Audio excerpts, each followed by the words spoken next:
Welcome, everybody, to the Give It Podcast, the podcast for blurs, for nerds. If you have a fandom, you are most certainly welcome here. We are your hosts of the most, myself, Black Spartan, Show Guy Joe, and Tafara TV, with our very special guest. He is one half of the Victory Road podcast, and if you've seen this man on TikTok, he always does come with the hot takes. The Husky Hokage himself. Sir, I asked this question along with everybody else. It is the weekend, fellas. How we feeling? Feeling good. Feeling good. I got a few things to do and some gaming, but other than that, I'm feeling good, man. How are you guys? Still trying to recover. I was gonna say, yeah, Tafari, you're still recovering from DreamCon, and the hot take you gave was still awesome. I do agree with you on a lot of those points. What about you? Wait! You're trapped by societal convention. Where's that one from? That I'm lost on that one. Phineas and Ferb, Doofenshmirtz. Okay. Yeah, okay. I'm tired. My birthday vacation started yesterday. It is my birthday tomorrow. Mm-hmm. I've already had cake. I've already had pizza. I've already had ice cream. I've already had roll-aids. Welcome to 42. I've already had roll-aids. Happy early birthday, sir. Happy early birthday. And as you all guys can see, we are level upside, which means we do watch your language on this podcast, but words do fly. At the same time, we do show movie trailers and video game trailers that might be too intense for younger viewers, especially tonight, because there are quite a few of them. Viewer discretion is advised. Aside from that, welcome. So, again, guys, we are covering the Summer of Games. The initial ceremony not too long ago wrapped up. Showing off almost over 40 to 50 plus different games that are be coming out this year. We are also going to be first talking about the Sony State of Play, because apparently everybody decided that, hey, since Summer of Games is Friday, let's go ahead and just throw out everything we can beforehand. Not complaining. I say, news to us as gamers, we want to know everything that's coming out. So again, not a bad idea. So before we do get to Summer Games, Husky, I want to start with you with the State of Play. Before we get to a couple of trailers from there, what was your impression of Sony State of Play? Did you think that, they were trying to one-up Summer Games Fest, or they were trying to do their own thing? I think they were just doing their own thing. I will say the State of Play this time was probably the best showing from Sony we've had in probably a couple of years now, ever since they stopped really doing showcases. And the fact that, we saw some stuff we knew about, saw some stuff we didn't know about. But I give them credit, because like I said, I know a lot of times I have my expectations set when it comes to Sony State of Play. Like I'm looking for it to just be from mediocre to just meh. And this time it was over mediocre. With two big games that we saw, the Marvel game and James Bond. Like, there was rumors James Bond was going to get revealed anyway this week, and for them to do it at the Sony stage, I think was the right time. And that way, it's kind of that and Marvel were kind of the big games from that takeaway. Like, it was good stuff on there, but people are going to remember those two games that we saw at the State of Play. Yep. Tafari, Joe, I throw it to you guys before we get into the trailers for State of Play. What did y'all guys think? I liked it a lot more than I thought I would. I think they definitely saved the Arc Systems game for last on purpose. Mm-hmm. Dragon Ball FighterZ is officially dead. You can rest now, Tony. I liked it more than I expected, because I know everybody's just trying to puff their chest out with these things, so they just start. Some of them is just all right, you're scraping the bottom of the barrel. That was actually a really good direct. I very much liked it more than I expected to. Okay, Joe. Same. So far, the memes I've been seeing on this Marvel ToeCon thing has been hilarious. My favorite one thus far is Cyclops optic blasting Ryu's head off, saying, I met a new girl. It was actually pretty good overall. A lot of surprises. Honestly, it's just Marvel kind of overshadowed everything in my mind.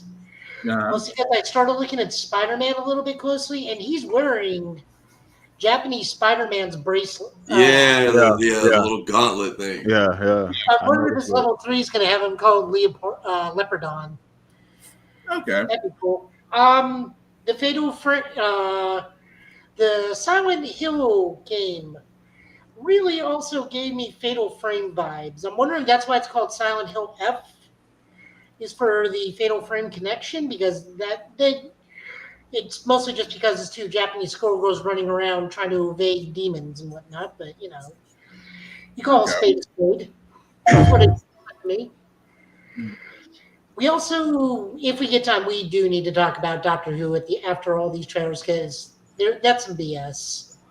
Are they swapping them out finally, or what are we doing? Well, it's a whole thing, but we'll see. Well, we'll get to that point. I'll let you know at the end of the show if we got time. Yeah. Also, we want to hear about you and your fantastical journeys and hot anime takes to DreamCon. Yeah, there's that was maybe what I want to say 30% of the list. I was like, you can edit this how you want, but I'm surprised he didn't keep the full thing. I hope he still has it because people keep asking for it. I still have the list on my phone. Yeah, because we kind of get to that point of what else did not say during that hot take that he cut off? I said a lot. What you saw in the video is what he kept. He kept 10 out of 40. Okay, fair enough. Well, with that being said, we do need to cover a few of our trailers from State of Play because, again, we did have a lot of picks from both ends.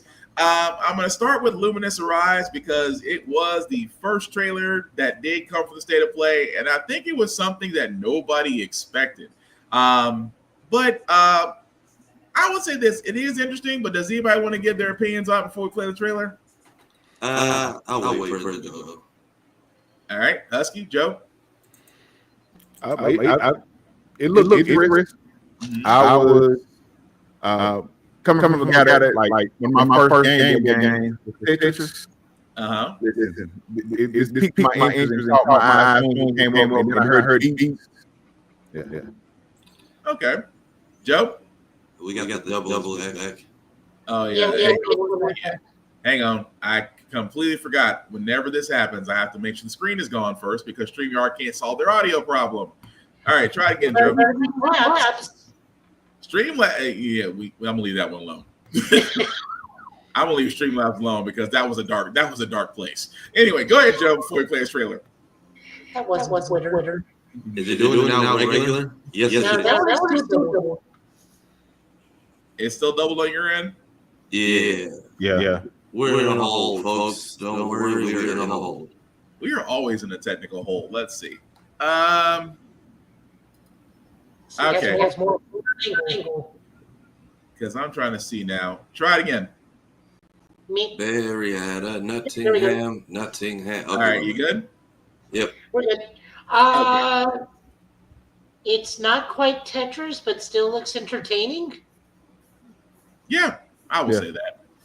Well, with that being said, for all those who haven't seen the trailer, and if I'm not pronouncing this right, please correct me because I know me and pronunciation are like two people right now that are very being ticked off at each other in a dark place that we're not going to name because we're going to keep this a happy place. But anyway, pronunciation. That's like watching the best bad elementary school or middle school girl breakup there is. Yeah. So anyway, here's Luminous Arise.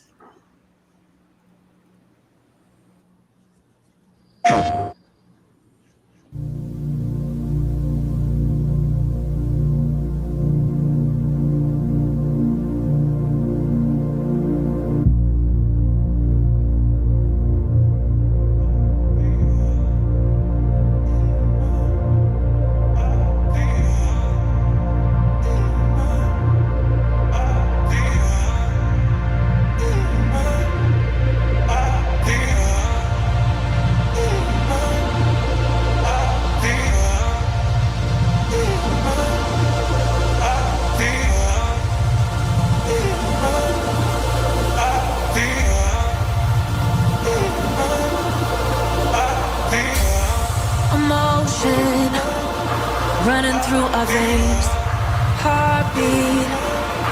Love is making waves, emotion. Running through our veins, heartbeat. Love is making waves. I'm facing my fears, not backing away.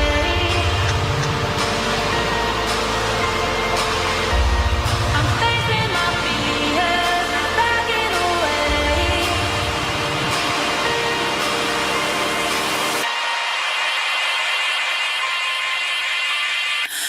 We're touching skin to skin, the bodies that we're in. We're feeling everything. We're only human.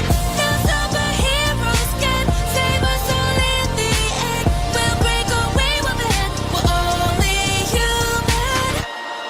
Emotion running through our veins. Heartbeat. Love is making waves. All right, so that was the trailer for Luminous Arise. As you can see, guys, comes out this year. Like we said, it's interesting. It does got if Tetris and Just Dance had a baby, because you literally had. I mean, don't get me wrong, soundtrack was banging.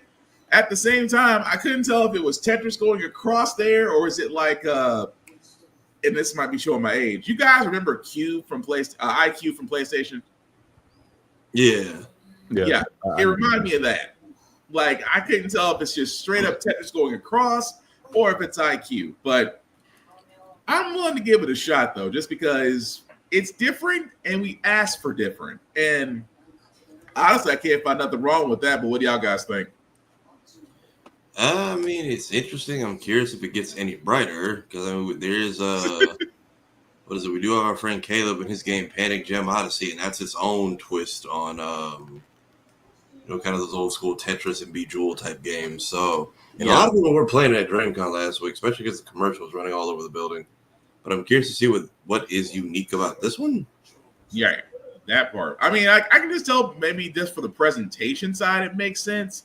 But on the other side, it's like, okay, it's I don't know if it's going to be beat based or, like Dance Revolution, or if it's going to be just, it's so many questions, but at the same time, it does kind of pull you in because you're still trying to figure out what the game actually is. But like I said, I'm definitely down to see what it's about because, again, if the soundtrack is fire, at least you're going to have some people interested in it. I'm just going to put it that way. You're going to have another Expedition 33 on your hands. But let's see. That also being said, what we get from State of Play, I did not expect Mortal Kombat to throw in the towel. What I mean by throwing the towel is not Mortal Kombat 1. We saw that coming already. I am actually talking about the Mortal Kombat Legacy Collection. Now, if you guys have not seen the trailer for it, let me go ahead and play it before you guys actually see what you're getting with it. We knew pretty early on that the game was fun to play. People were excited about it. The most rewarding part of it is just seeing people react to it.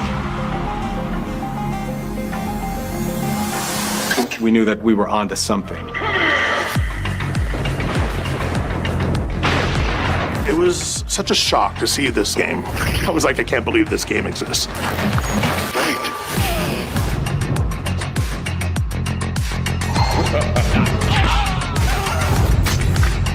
It became something that added to the mystique of Mortal Kombat. We're showing you a part of a world that is much larger.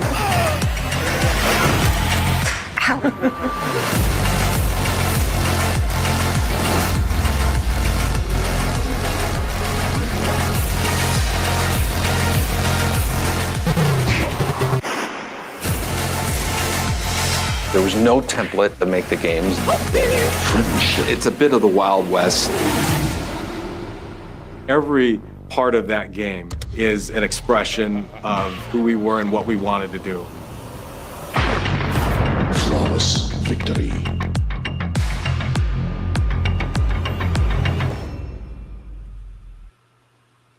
All right, so that, guys, was the trailer for Mortal Kombat Legacy Collection. As you can see, comes out in 2025. Now, what actually does come with that? And I gotta give Joe credit for this because he found it. So let me bring the appropriate screen up. So what's actually going to be announced so far with the Combat Collection? We are getting the original Mortal Kombat 1992.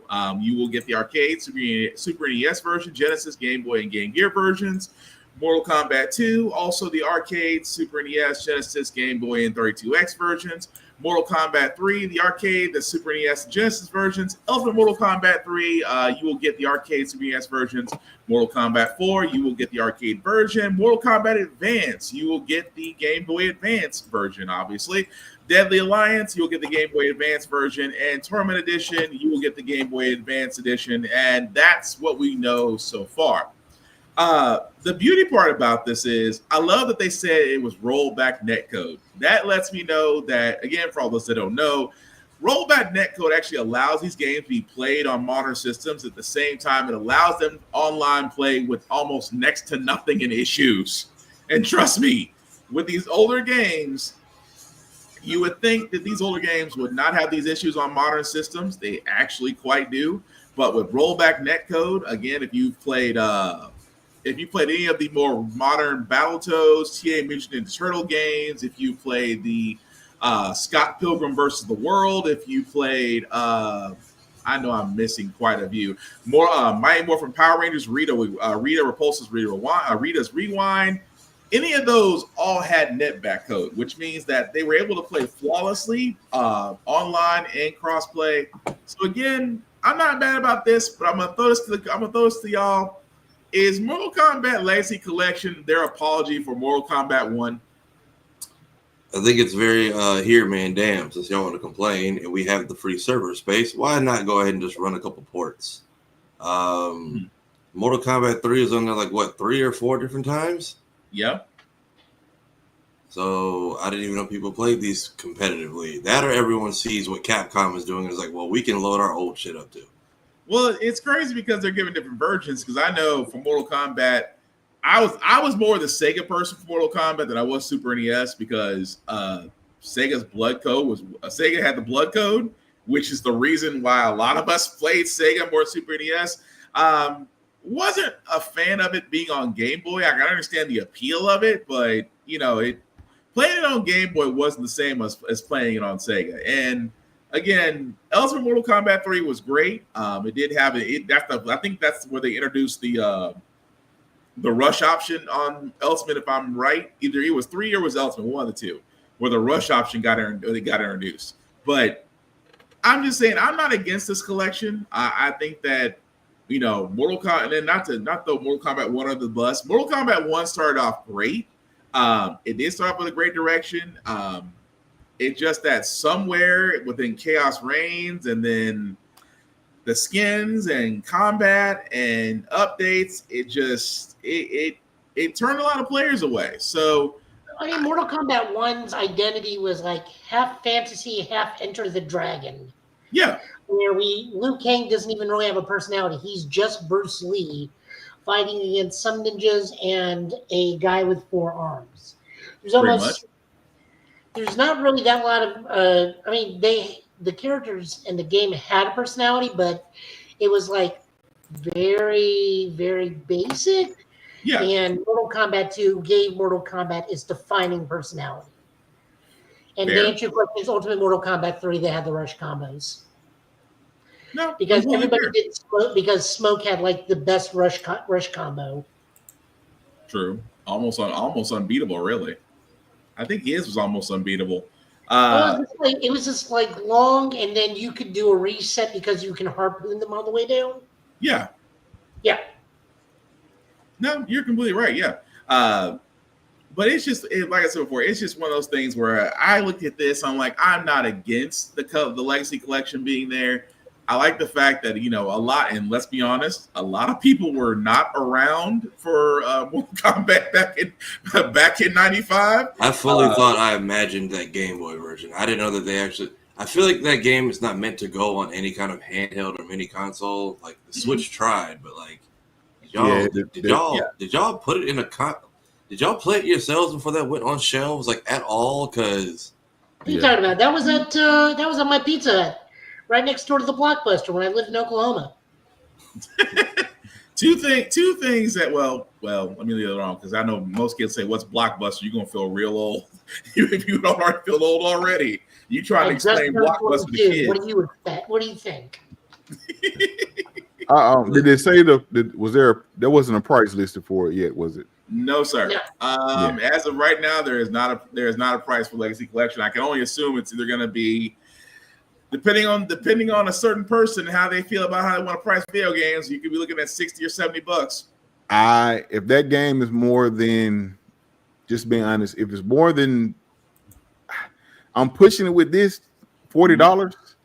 If it's more than 40, like I'm, and the only reason I'm saying that, well, because they're not updating, so they're not updating anything as terms of graphics or whatever. They're just making the game so that you can play them on the current gen system. So there's not really a lot of, it's porting basically. It's basically, so, and I get it, several games or what have you.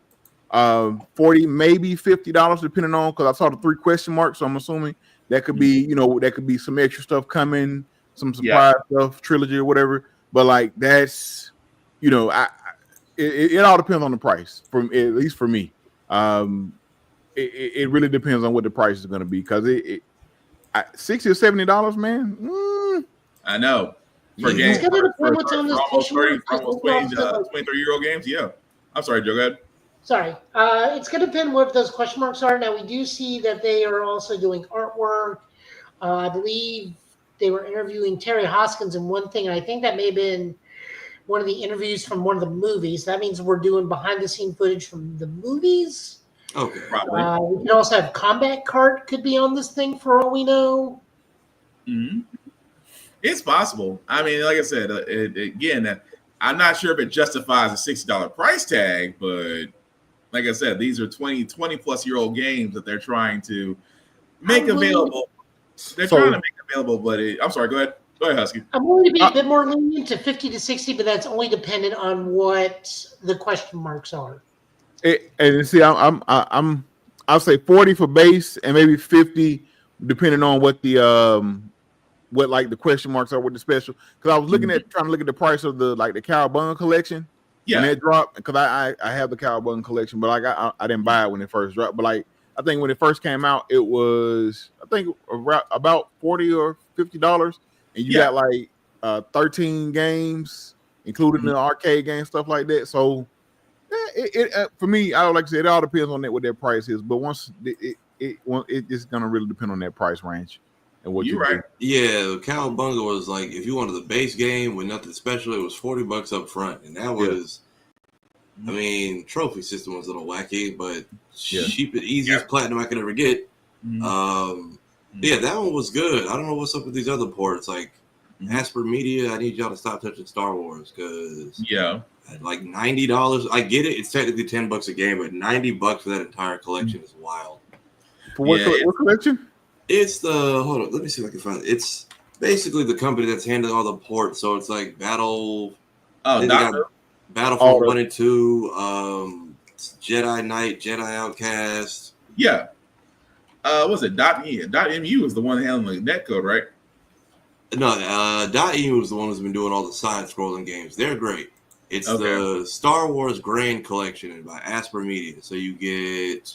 Oh, the ones that did the port but not really update anything. Yeah, so you get Jedi Academy, Jedi Outcast, Pod Racing, whatever the Saber Battles, Bounty Hunter, Republic Commando. Okay. Right. It's a lot of good stuff. And $90 for games that all had problems when they dropped by themselves. No thank you. Yeah, and that was the thing. It's just that it like I said, it does go back to the price point. If the price point is attractive, it can bring people in. But like I said, if you're trying to tag $60 or $70 onto these games, you didn't learn your lesson from what happened after one. That's all I'm saying. But again, we'll see, because I guess with more information coming out, we're about either like Joe said, they're either adding video content, behind the scenes stuff with the movie.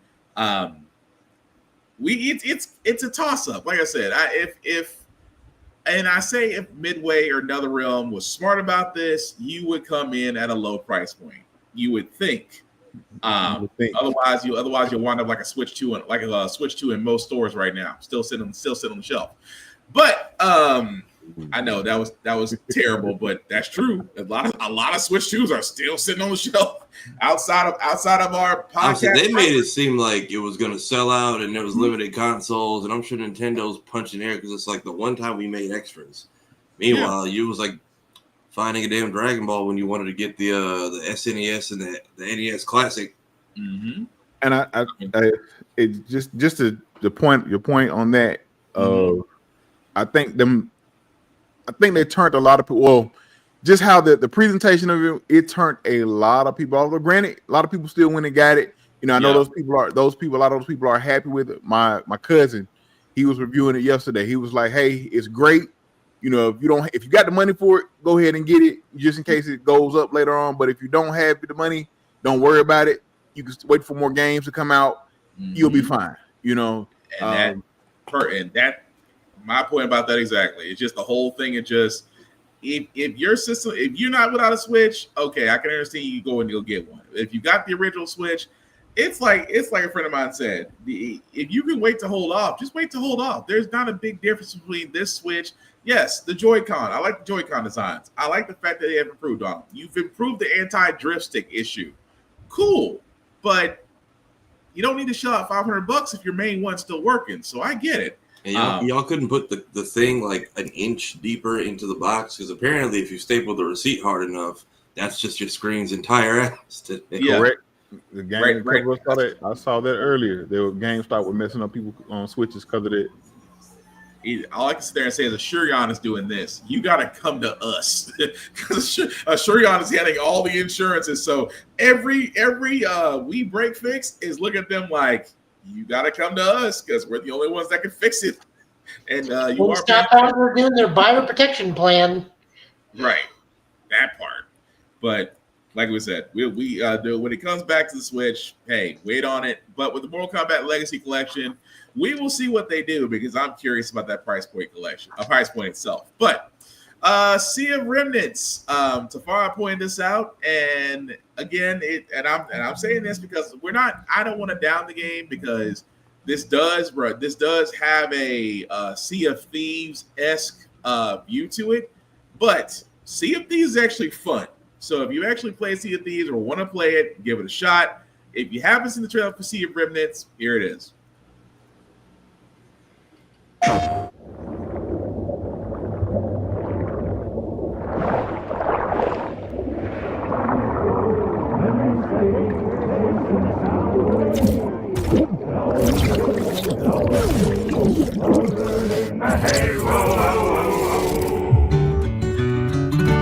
My old man always said to me, he told me to get a ship. Then it hit me all so clear. No old man just got a ship. Memories go, memories stay. We're chasing the sound of the waves. It always sways, it always strays. Standing on the beach all day. Whoa, whoa, whoa, whoa.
All right, so that was Sea of Remnants. As you can see, guys, wish listing now as it will come out next year. As I was watching that, I'm going to be honest, I completely forgot I was getting South of Midnight vibes just from the shading and kind of like the wooden puppeteer kind of motion. I actually like it. I I want to give it a shot because again, it's like Black Flag without the ultra violence. Although I still say that was probably the best Assassin's Creed out there, but that's for a whole different discussion. But what do y'all think, fellas? It's giving Hello Neighbor, but at sea. Yes. I forgot about Hello Neighbor. It does kind of That's what I remember. That's what stuck out to me. The art style reminded me of that game. I'm just like, it's this, but in the ocean with what looks like random hitboxes, or possibly it looks like turn-based combat. So yeah. Oh, I just love the artwork. The artwork, the free flowing. It looks like it might be turn-based, but although it's might be active turn-based where you're moving as you're attacking. But that's just a guess right now. But I dig it. Joe, let's see what y'all guys think. I can't. So I do my best as someone who talks about games, writes about games, things of that nature. I don't like comparing two games because each game is its own. Right. Like this game could possibly, like, I love the art style as well. The art style does look good, but just from the trailer, we're seeing like a lot of it so I didn't put in like hours and hours, but I put in a couple of hours when Sea of Thieves first dropped, and it's fun and it's giving me those vibes. Now it could be completely different, could be turn-based, but it's just giving me those vibes. So it's hard for me to like man, because a lot of the stuff you're doing in that, it like you do or kind of do with Sea of Thieves, but I like it. And this once again could play different things with nature. So I'm willing to give it a try, or what have you. But it looks, I like the art style. It looks really good. Oh yeah, that's the thing I was looking at, where the art style. And I'm with you. I played Sea of Thieves, played Skull and Bones too, which actually didn't help. Listen, I was in just about every beta or alpha test for Skull and Bones. So by the time the game came out, I was like, I'm good. Yeah, you really got to enjoy it. Don't get me wrong. Skull and Bones, so recommend you still try it. Sea of Thieves, so highly recommend you should try it.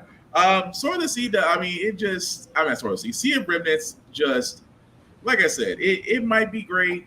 And this is where I say where some games may start to, and I hate to say that, you start to get that little bleeding effect where some games are different, but they look alike and they feel the same and they play the same. And, as more similarities appear, the less you are going to be more likely to finish it or even continue playing it. And I'm hoping that's not the case with Sea of Remnants. I hope they go a completely different direction, just to make them stand out, but we'll see. But yeah, I dig it. Joe, Tafari, anything y'all guys want to add to that? No, I'll wait to see more gameplay, what the actual sailing looks like, what the combat is like, what story, if there is one. They got me hooked. They at least have my attention. I just need to see a little bit more. All right, Joe? I'm not a pirate guy, so it just doesn't interest me. I'm not either, but the sailing portion of Kingdom Hearts is Kira would love you right now. Sailing was what turned me completely off from sailing was Assassin's Creed Valhalla. I don't ever want to touch another sailing game ever again unless Link's involved. Oh, Black Flag, but I only like Black Flag because of the sea shanties. I could sit there and sail for like a good 2 or 3 hours just listening to sea shanties. But I'll stick with horsebacks in the plains of Japan. I'm good. Fair enough. But speaking of another sword game that we have, this one was also during the State of Play called Sword of the Sea. And this also looked interesting as well if you're into a lot of indie games, which is going to be kind of a common theme tonight, which I do love to see a lot more indie games get a lot more shine. And they did get a lot more shine on the State of Play as well as Summer Games Fest. But if you have not seen the trailer for Sword of the Sea, here it is.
So that, guys, was the trailer for Sword of the Sea. As you can see, comes out August 19th for PS5.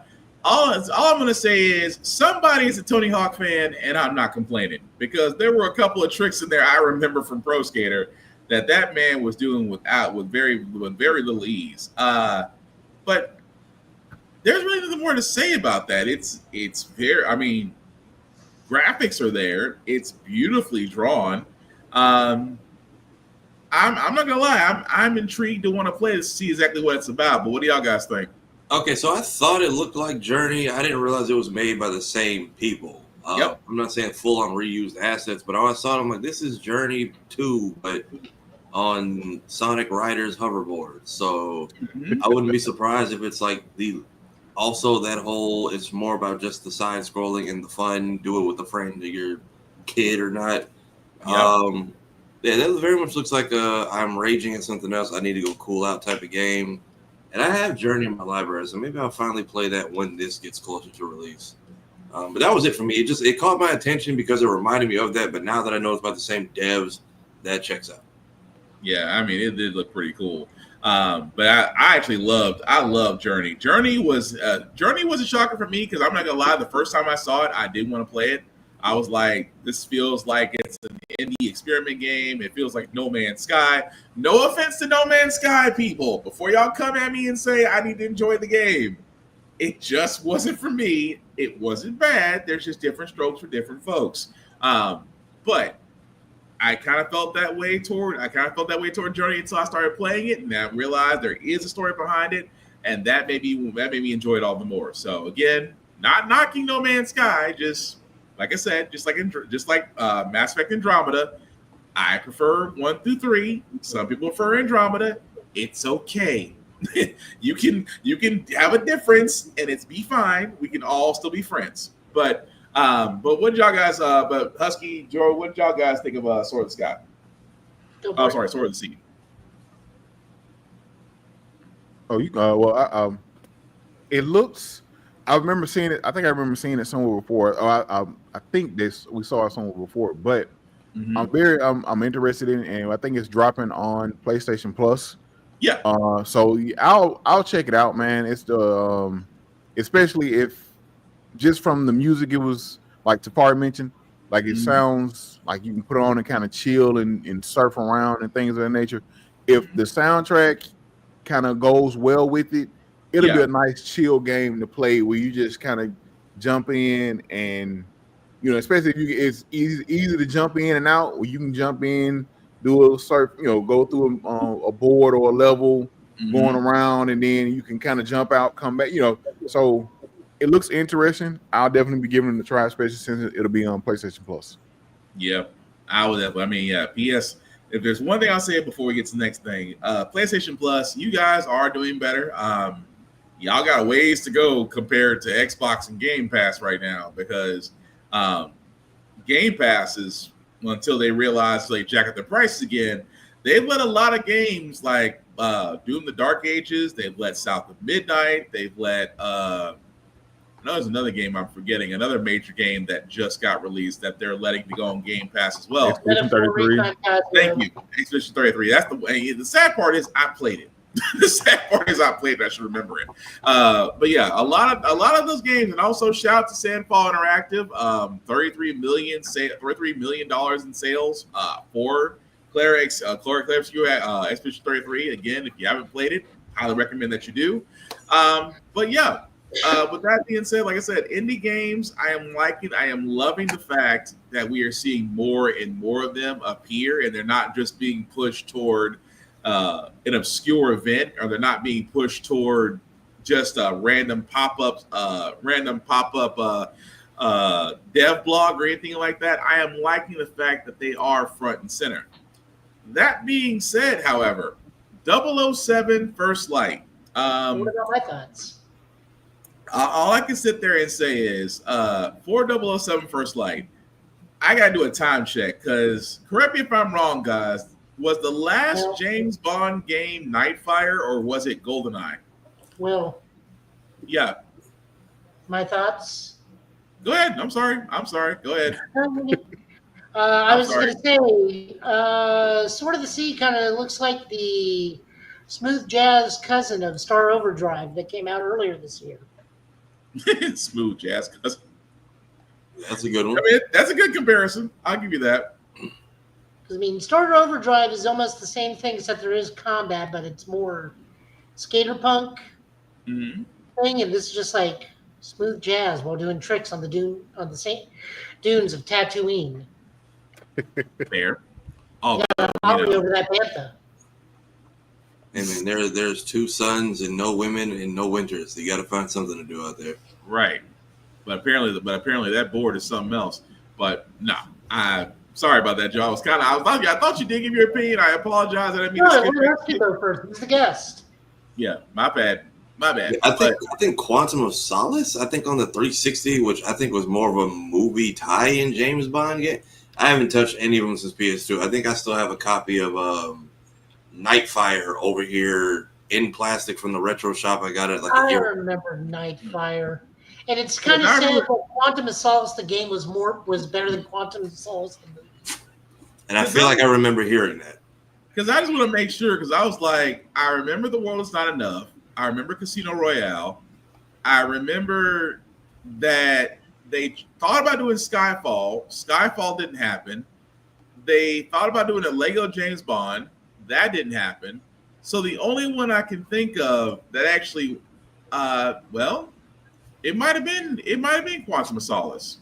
I have to look that up. I gotta double check that. Either it's Quantum of Solace or Casino Royale was the last James Bond game. That says a while because I think that was 2006. The way to watch Quantum of Solace is you actually do have to watch it immediately after Casino Royale.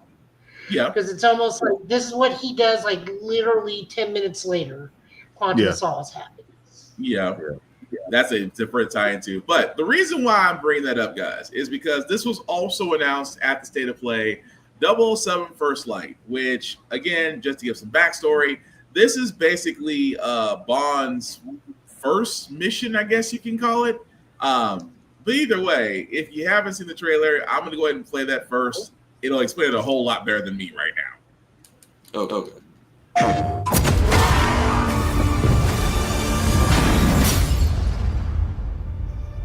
His parents cut their own rope to save him. He watched them fall, then found his way off that mountain. He was 11 years old. He then started a grand tour of every major boarding school in Britain. Always at the top of his class. Always at odds with authority, same thing in the Navy. His superiors all praise his instincts. And they're all in need of early retirement. Nobody knows what to do with him, Mom. No, and I suspect he feels the same way. But what he did in Iceland... What he did in Iceland was insubordination. It was ill-disciplined, utterly reckless. He only survived thanks to blind luck. Give me one good reason to put him in the program, Mom. I think you just covered them all, Greenway. It's really quite simple. Bond is a bullet without a target. Let's give him one.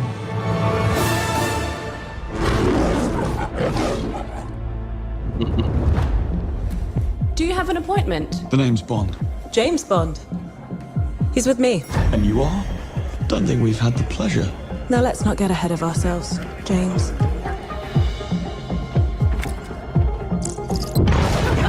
So you shouldn't have.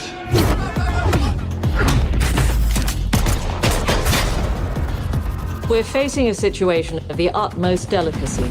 I need all my pieces on the board. 009 is a master manipulator. Whatever the endgame is, we won't see it coming.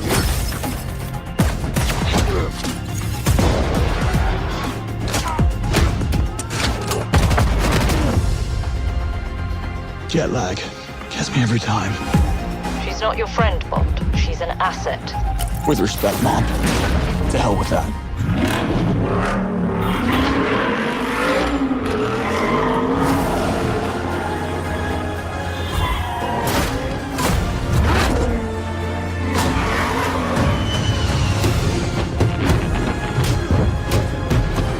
Tell me, what do you do, James? Lately, headhunting.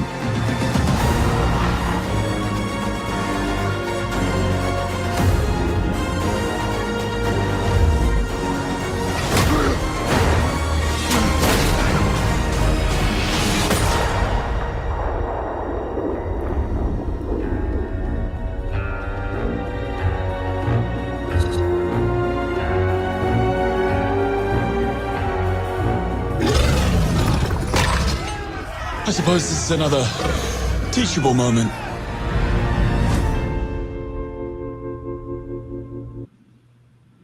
All right, guys, and that was the trailer for First Light with 007, as you can see, coming in 2026. It's not bad because, again, this is basically Double O's, I guess, his reintroduction. I guess they're trying to do a reboot on his origin story, I guess, from his beginnings. So I'm not against it, not against the design. Of course, with Bond, there's always an Aston Martin car chase somewhere in the middle. Kind of messed up that Q didn't introduce himself, but he's obviously there. But what do you guys think? It is. I thought it was 007 Bully for a second. I thought we were getting like a Euro sequel to the game finally. So yeah, I guess what we're doing, a young James Bond story then? Is that what this is? Yeah, it looks like it's it's basically before he becomes or gets in the 00 program. The 00 is it's a program that they go into, because you hear him mention the 009 and the other movie, like one of the movies had like the 006, but it's a 00 program they go through. And this is, I'm assuming from the trailer, from what we saw and kind of what they were describing, it's him before he gets actually into the 00 program. So he's James Bond, but he's not shaking martinis and all, he's not that James Bond. This is supposed to be his first steps becoming who he eventually becomes or what have you. Right. Which again, I do dig that to see it kind of gives, again, it's gonna be showing my age, James Bond Jr. It kind of gives those type of vibes. It did. I like that. At the same time, I'll put it this way: if it plays like GoldenEye, I'm sold. If it plays like Nightfire, I'm concerned because Nightfire had problems. GoldenEye, for all it's worth on 64, and I know it was Nintendo 64, but you have to understand, GoldenEye was probably the quintessential first-person shooter / multiplayer that a lot of people still say was a solid game. So, like I said, I'm hoping for the best for this, but yeah, I'm definitely sold. But Joe, what did you think? Why would you bring up James Bond Jr.? What?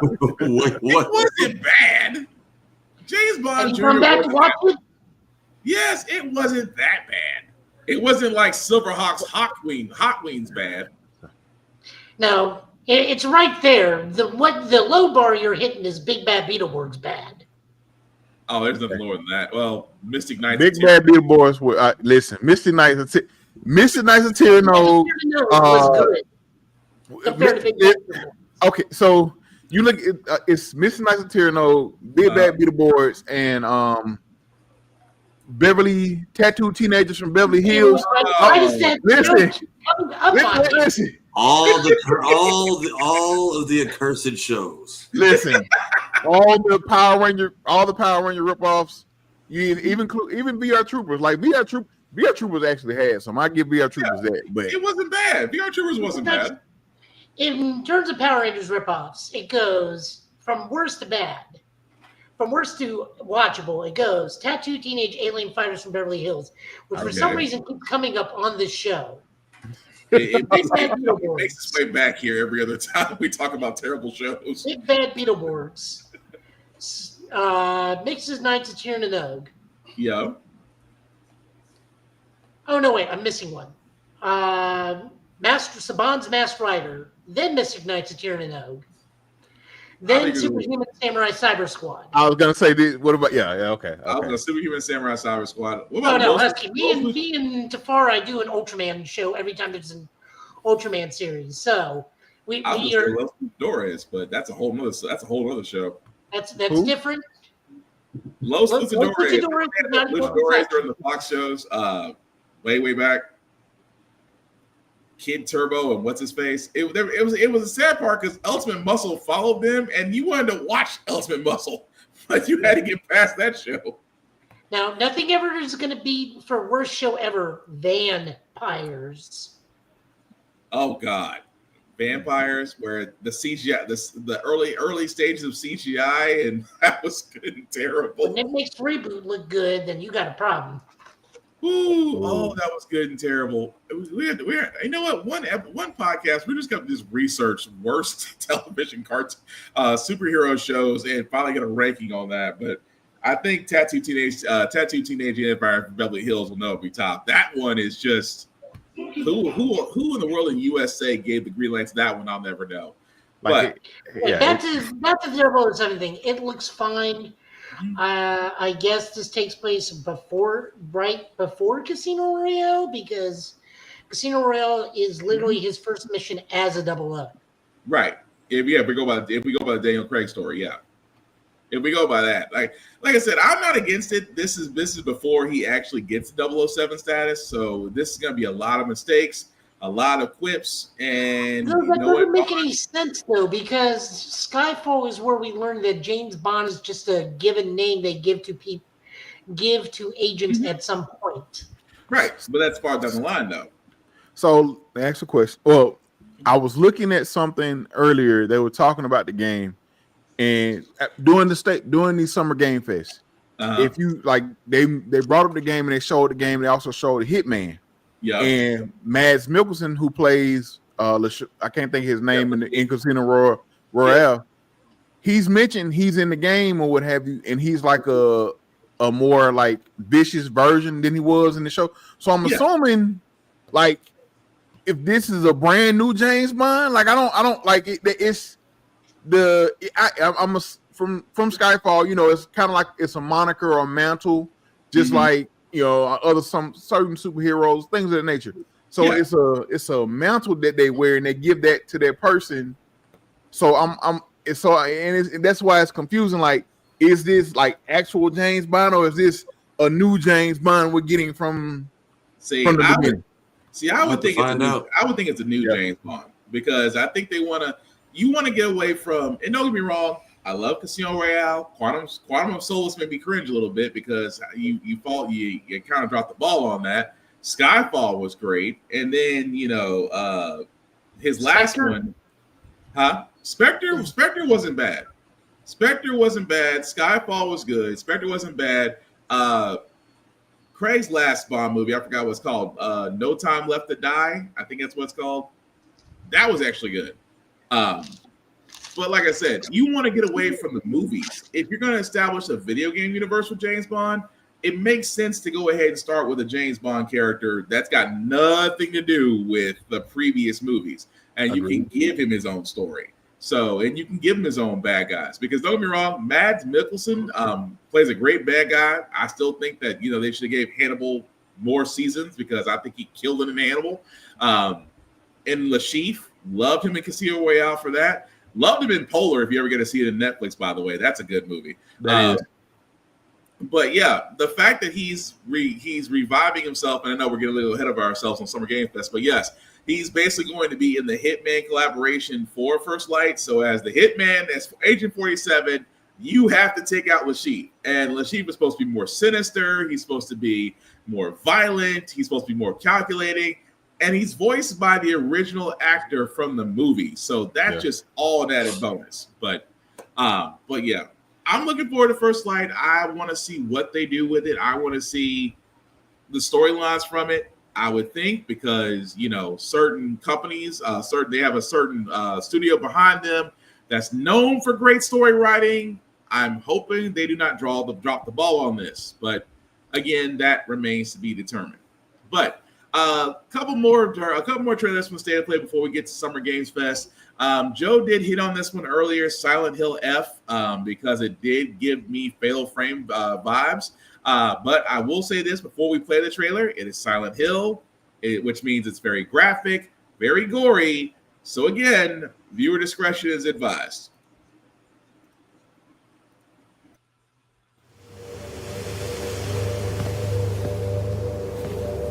Sakuko, どこ行くの？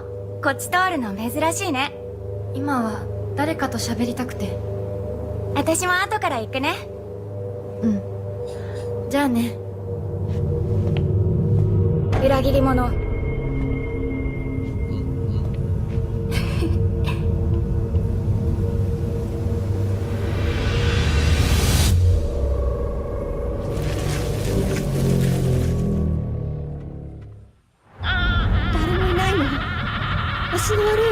までいないなんてこんなの絶対に変。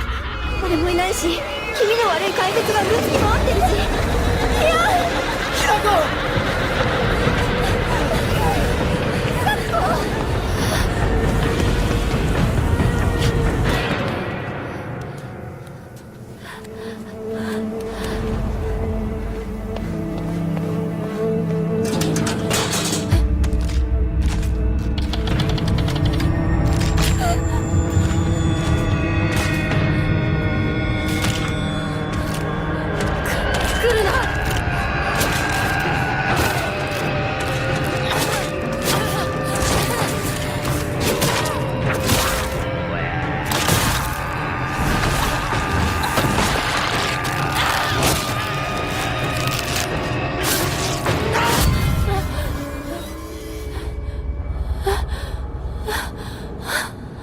きなこどこにいるの？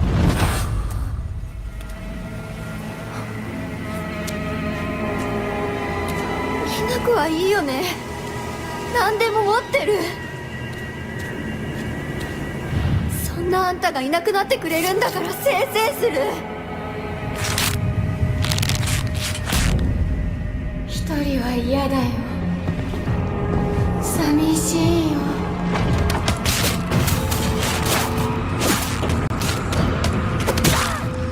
ずっと一緒だよって約束したよね。暗いのは嫌。一人ぼっちは嫌。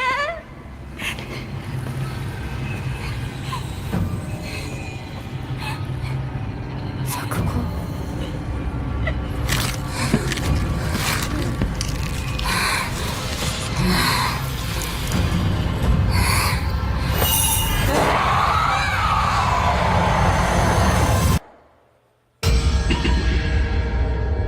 裏切り者。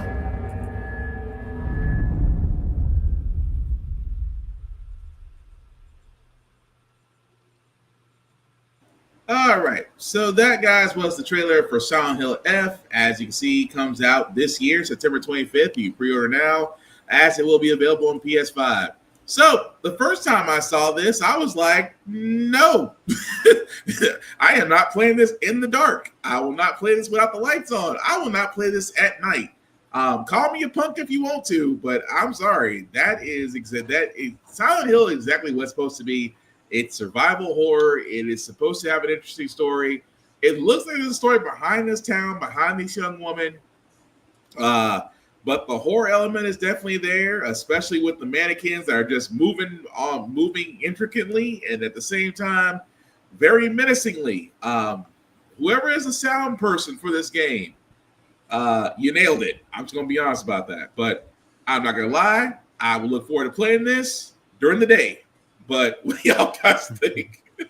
Heavy on the creep and the demon factor. I thought you couldn't fight back at first, but even then, is that all you get is the damn lead pipe? Or it looks like it wasn't doing No, you saw it with the Naginata. Well, in Silent Hill fashion, they usually do stick with the pipes. I do know in 1 and 2, they did have firearms, but bullets were almost next to impossible to find. So you really had to depend on blunt objects and sometimes strategy to get you through. So she might have. I mean, go ahead, Joe. Besides, we learned from I Don't Want to Be a Magical Girl. Lead pipe solves a lot of problems. Oh yeah. Jesus, you ain't lying about that. But Husky, what do you think about Silent Hill F? Give it a shot or no? Listen, I'm all for the horror games, man. But if I'm in a horror situation, I'm gonna have a weapon that shoots projectiles with me. Mm-hmm. I'm not in the business of running from things like that or trying to fight those with a lead pipe. If I can't shoot it, I don't want to. I'm good. Yeah, fair enough. I'm kind of a glutton for punishment because like I said, I'm a fan of the Dead Space. I'm a fan of Resident Evil. I'm a fan of just those. It's survival horror, but it's like as long as and I hate to say this because I know one time I messed up and I played Dead Space at night and then I realized I couldn't go to sleep. because the last thing you see is those monsters you're fighting, and then you just turn off the game. It's like, oh crap. Let me turn on and watch some TV for a while. Let me watch some comedy shows and get my mind right. But no, in this case with Silent Hill F, I definitely want to give it a shot. Every Silent Hill game I have ever played has always been different. Except for 1 and 2 did have some continuity with them because you played one as the woman, and then you play the other one as his wife, trying to set her in the same town. But yeah, I am just curious to see where F takes us. But like I said, I'll be playing with the lights on and during the day. So there's that. Joe, Final Fantasy Chronicles, Final Fantasy Tactics, the Iblis Chronicles. Anything that you want to talk about, sir, before we play that trailer? This is the third time this game has gotten a title. Because this was originally on Game Boy. Then it got remastered on the PSP as War of the Lions. Now it's got another one. There's also a very big remark from the director of this, who goes, "When I first released this game, it was during Japan's pop of the economic bubble. Everybody was left destitute. A lot of people were left destitute. A lot of people had a lot of issues, financial things. We are now releasing it at a time where the world is at an all-time low, so this game must come back to preserve." Okay. Well, for all those that haven't seen the trailer, this is Final Fantasy Tactics, the Iblis Chronicles. Hope I pronounced that right. Summertime vibes are high.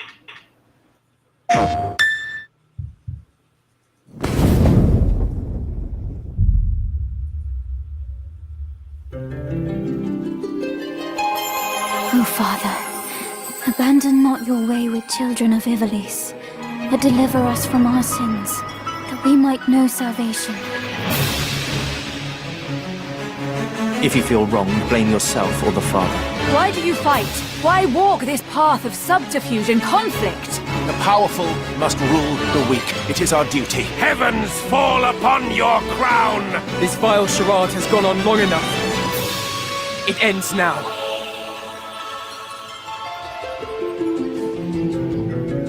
Do you remember when your father showed us how to make a whistle of a blade of grass?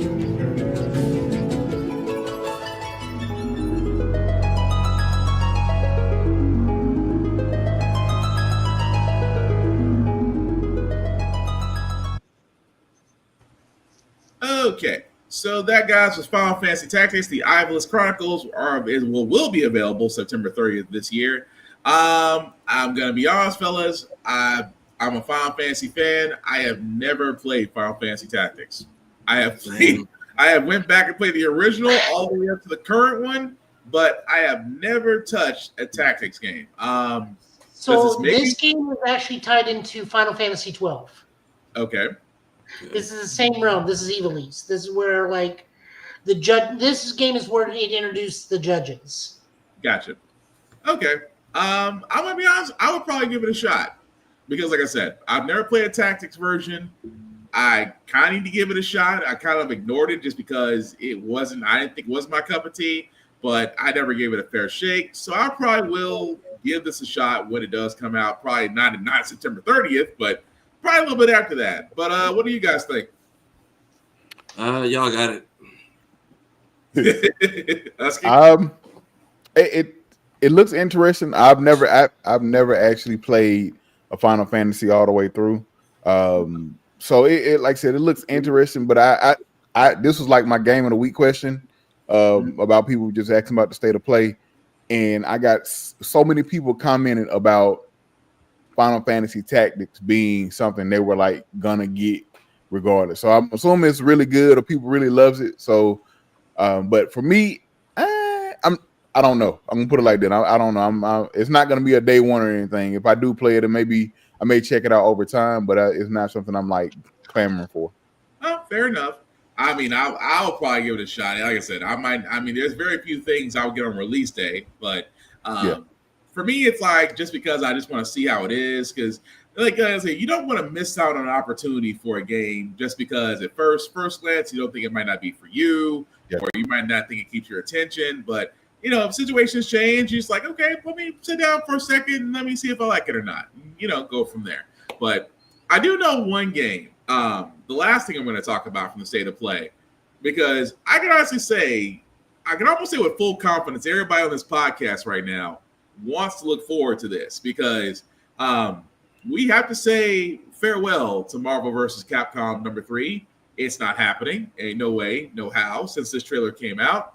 But with Marvel Tokton Fighting Souls, I'm going to throw this question out before I play this trailer. Did Sony pretty much sit there and say, we got the fighting games on lock for the foreseeable time after this? Can we say that they literally told the fighting world, you won't get Marvel vs. Capcom 3, but I guarantee you will be playing this? This is a mixture of Thanos' fine, I'll do it myself. Don't forget, we'll get double to put the thing up there. But no, you're fine right now. Yeah. Weird. Yeah. Also, something that they can personally promote at Evo, since Sony also owns Evo. The only problem I have with this in general, and this is where coming from the Japanese guy, is don't go with the Japanese title. This should have been like Marvel Fighters or something other, or even Marvel what the actual translation for Tokon is they're using is Fighting Spirit. This should have been Marvel Fighting Spirits. Wouldn't that be too close? Wouldn't that be too close to Dragon Ball Fighters and the other Fighting Spirits import game? Just out of curiosity. Right, it's all ArcSys. Yeah, same people handling the netcode in the background. This would, to me, this is just Marvel and Sony covering all bases the way Dragon Ball did. Yeah. You got Fighters, you got Xenoverse, you got Breakers, which apparently is still doing well. Also, if we pay attention, there's a lot of Guilty Gear in this game. Yeah, that's a good drive this game. Yeah. Art Systems is to fighting game or popular IP fighting games what CyberConnect is to the Storm series or Anime Arena Fighters. Pretty much. Husky? Listen, I'm sold. Like when I found out they would do, I was sold from the trailer, but found out they did Fighters. I'm sold already. Like I'm just waiting. We just waiting. I do agree with Joe though about the name. They really should have changed the name. Something just kind of something that flows a little better, what have you. But yeah, I was gonna say Proving Grounds, but that's too close to Enrique's Gods of the God Bless the Ring. That's all I was like. I thought about that. I said nope. Another Japanese import. That name is too close. But for all those that haven't seen the trailer, here is Marvel Tokton Fighting Souls.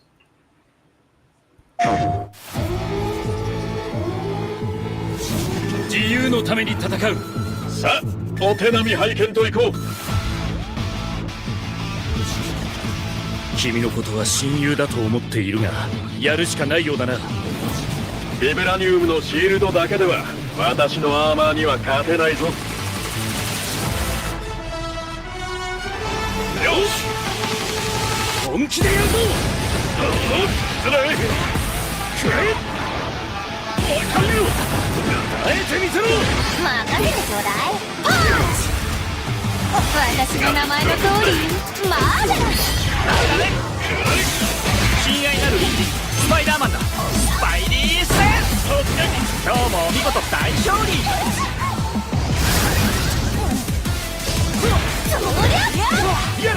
俺とやり合うってか。調子が出てきたぜ。俺様の名はスターロード。胸に刻んでおきな。覚悟しやがれ。シュートベルト。締めたたらい。イーストロス流のスペシャルメニューをお見舞いするな。いやベイビー。今からその目に焼き付け貧弱なる。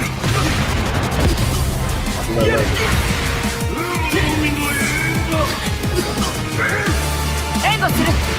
風よ荒れ狂え。たとえ人々に嫌われていても私は世界を守る。さあ耐えられるかしら。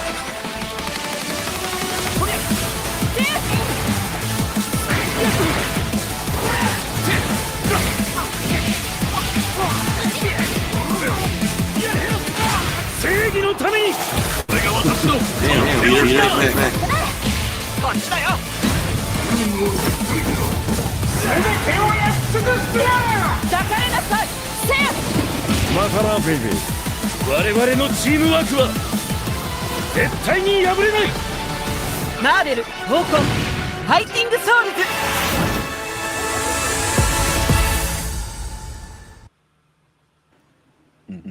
Dear cosplayers, we already know y'all watched this video multiple times. The Gundam Iron Man helmet is being 3D printed as we speak.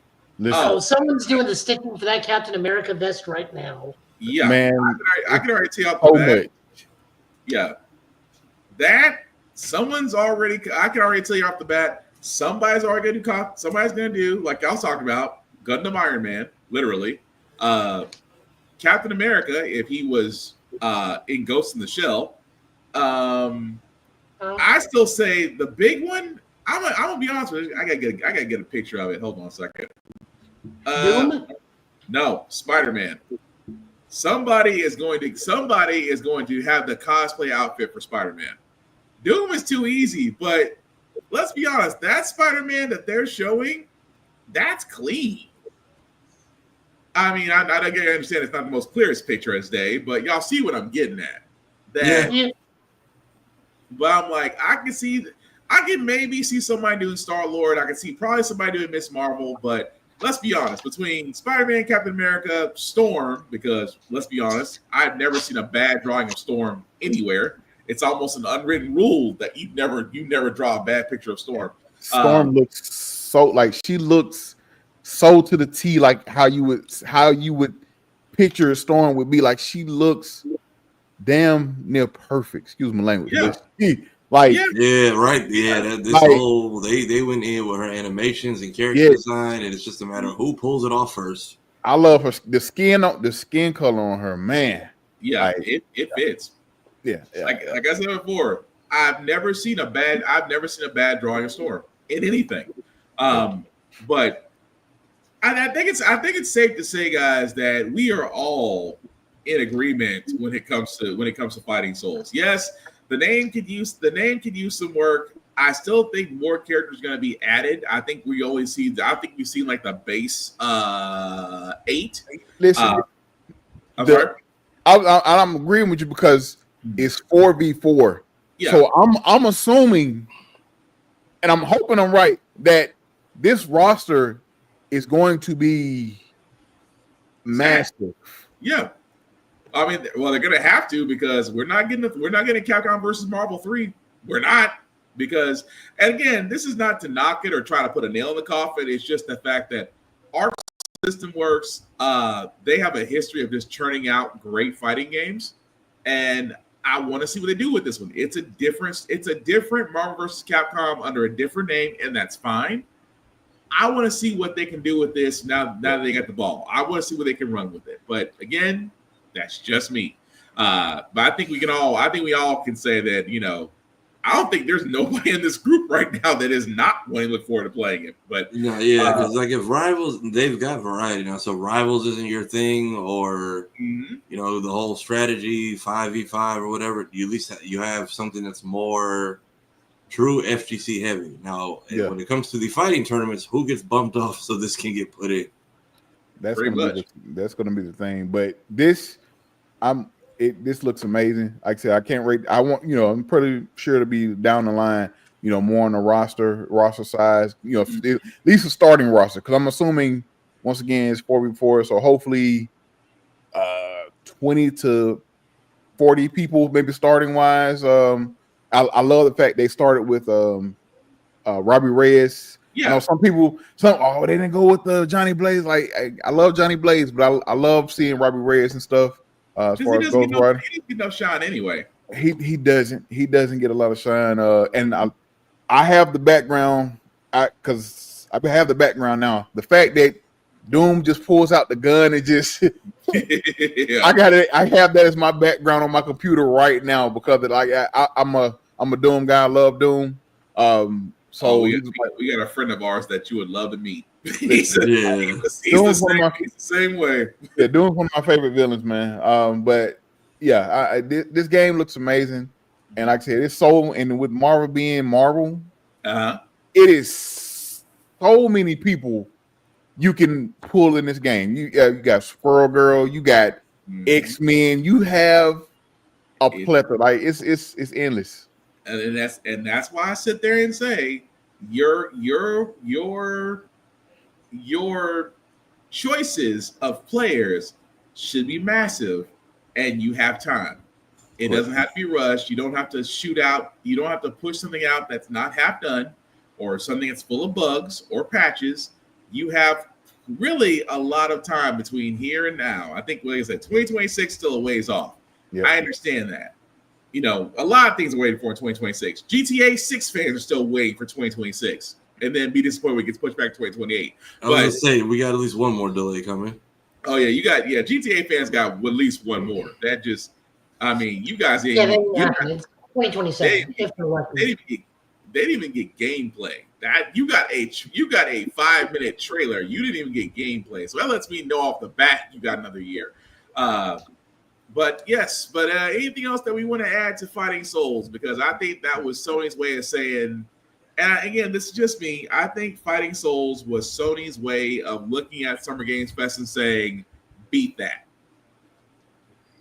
That's what I think it was. I'm curious if they do any movie tie-ins or anything, or depending on whatever this MCU is going to look like after next month, after Fantastic Four comes out. I'm curious to... Are they going to continually expand the same way Rivals does, or are they going to cap the roster at some point? It'd be interesting to see where they go, honestly, because of the movies. I know movie-wise, well, outside of Mortal Kombat, supposedly a Street Fighter that's coming, it'll be interesting to see exactly where they go with that. I would hope they would avoid it. I'm not gonna lie. Between Secret Wars and Doomsday, that's already being pushed back. Let it be its own entity right now. Let it not be connected to anything is what I'm getting at. But Joe, anything else you want to add to Fighting Souls before we move on to Summer Games Fest, sir? No, I'm wondering, because Marvel vs. Capcom 2 is what, 64 characters? Give or take. Just about. Our character roster, if we're lucky, should be around 72. And completely because that gives at least 9 well, not 9 teams. This isn't a team-based thing. Oh yeah, that was the other thing they talked about is this is going to be kind of like CVS where you have to pick your groove, kind of. Yeah. Where it's either one big character supported by 3 strikers or a team of 4 little dudes. Yeah, which ain't bad. I mean, it's got that kind of vibe to it, but I'm not knocking it though. Because every fighting game has to be different in some area, form, or fact. And let's be honest, outside of outside of Fatal Fury City of the Wolves, outside of Street Fighter 6, outside of Guilty Gear Strive, now it's something else. I'm thinking of the show.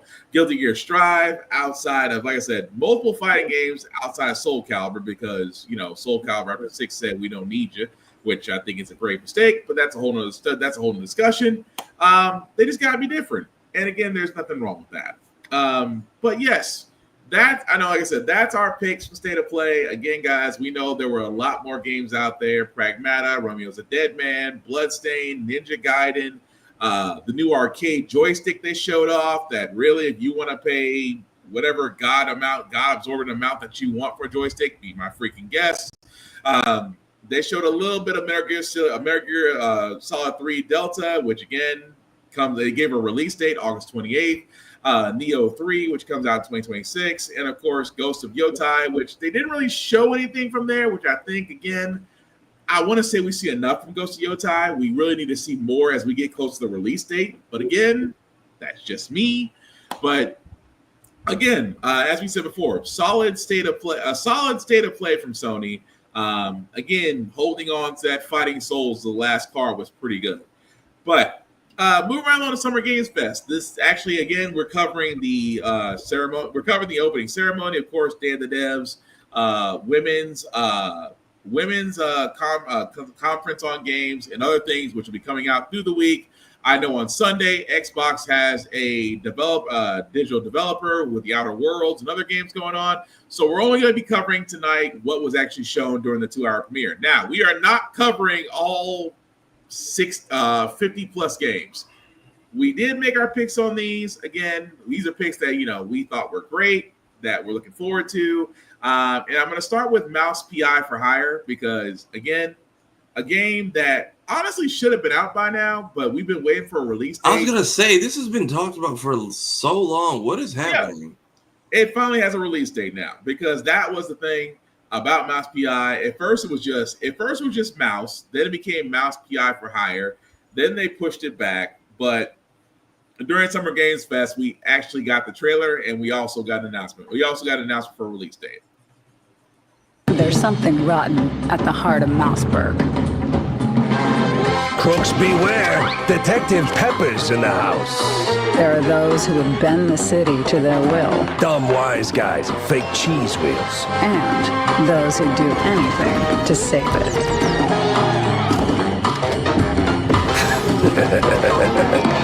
They won't even know what hit them. Oh boy. Here we go. So they basically did for Mouse PI Hire. They did Wishlist Now only because it is coming out this year. Now, granted, the date because we are sitting around June, so this is probably going to wind up either being a winter release or a fall release, just because they said 2025. And like I said, we're literally in the middle of the year, which I think is crazy. Blinking, it's been 6 months already, but yeah. At least we're either going to get this in the fall or the winter. But again, Mouse PI for Hire, want to play it.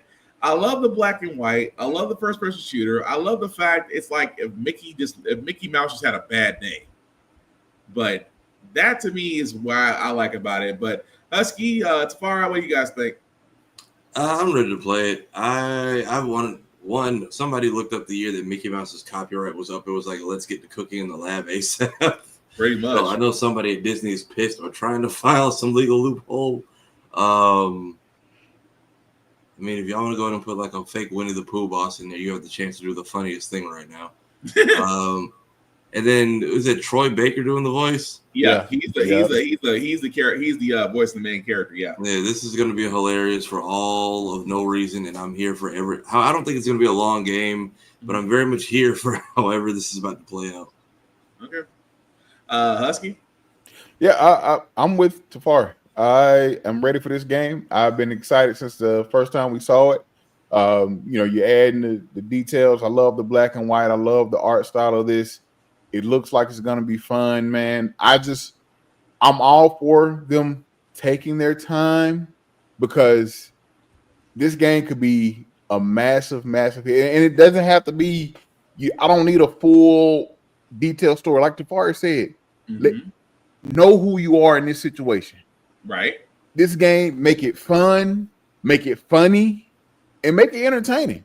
Right. And you will have people buying this game and possibly see a sequel down the line. But that's all you got to do. And I hope they hit it on the head. I plan on checking it out. I'm really excited for it. I fully agree with for me on that. But the next game we want to show, again, this is why I hate VR. I hate VR because, I'm not trying to knock VR. If you like VR games, cool, that's for you. Throw on the helmet. Try not to bump into anything while you're playing. But good on you.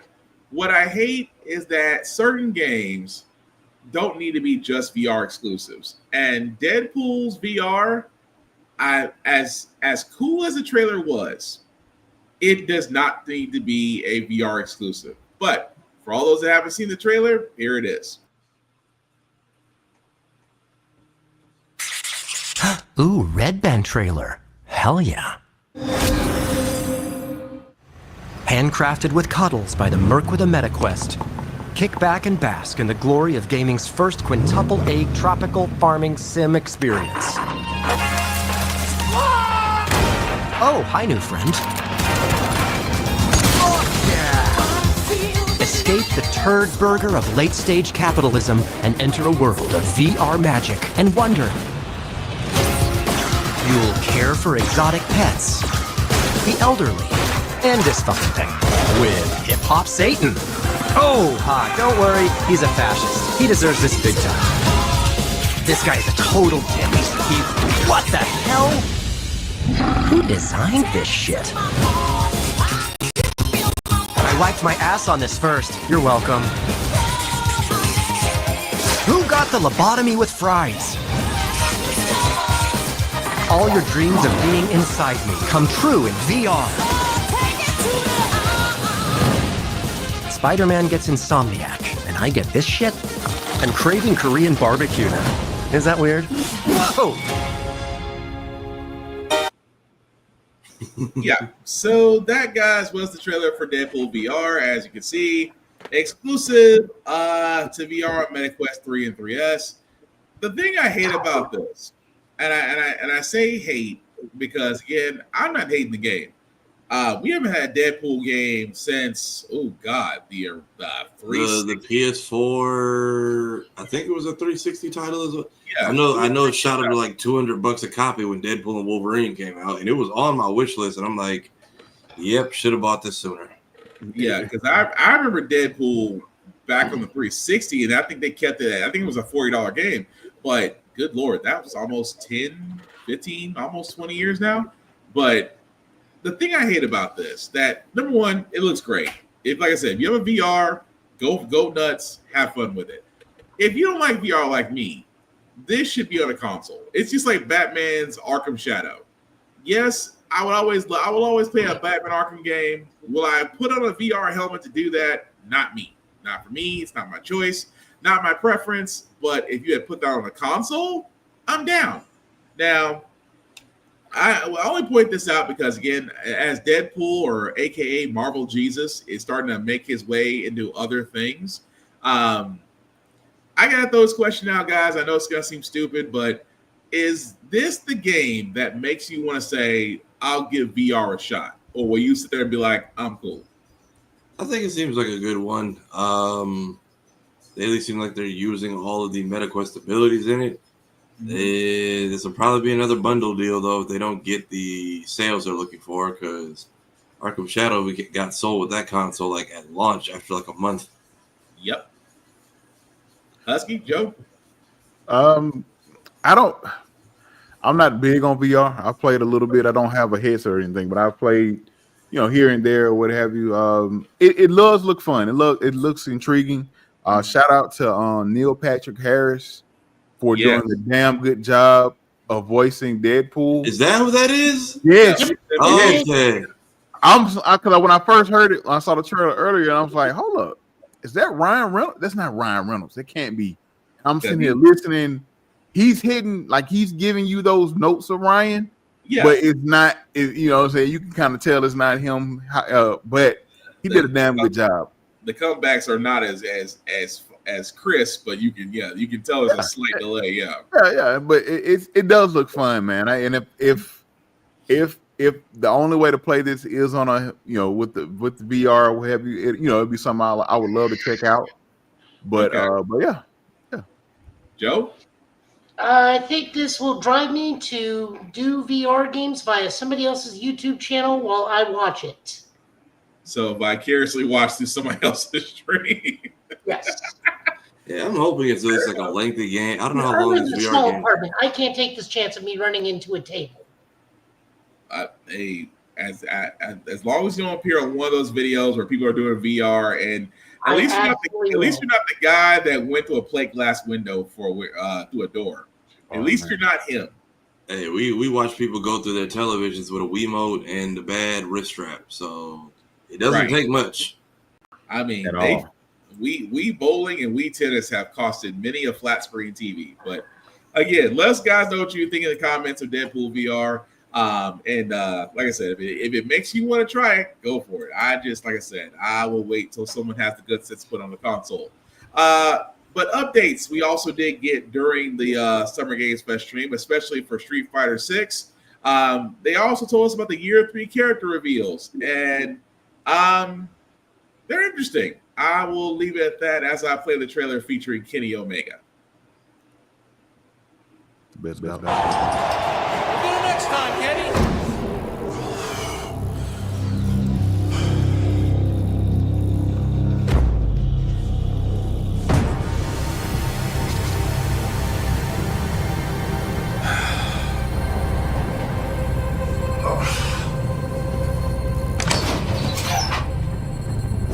Let's rumble.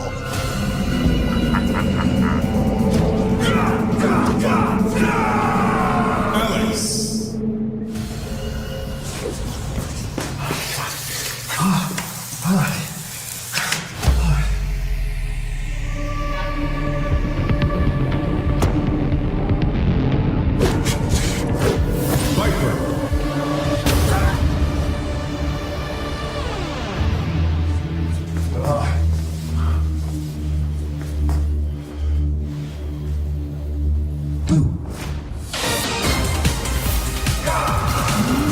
Ingrid. Oh.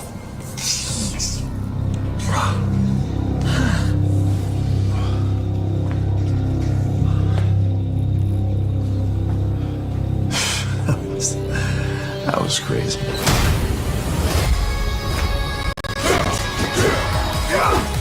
Sagat. Street Fighter 6.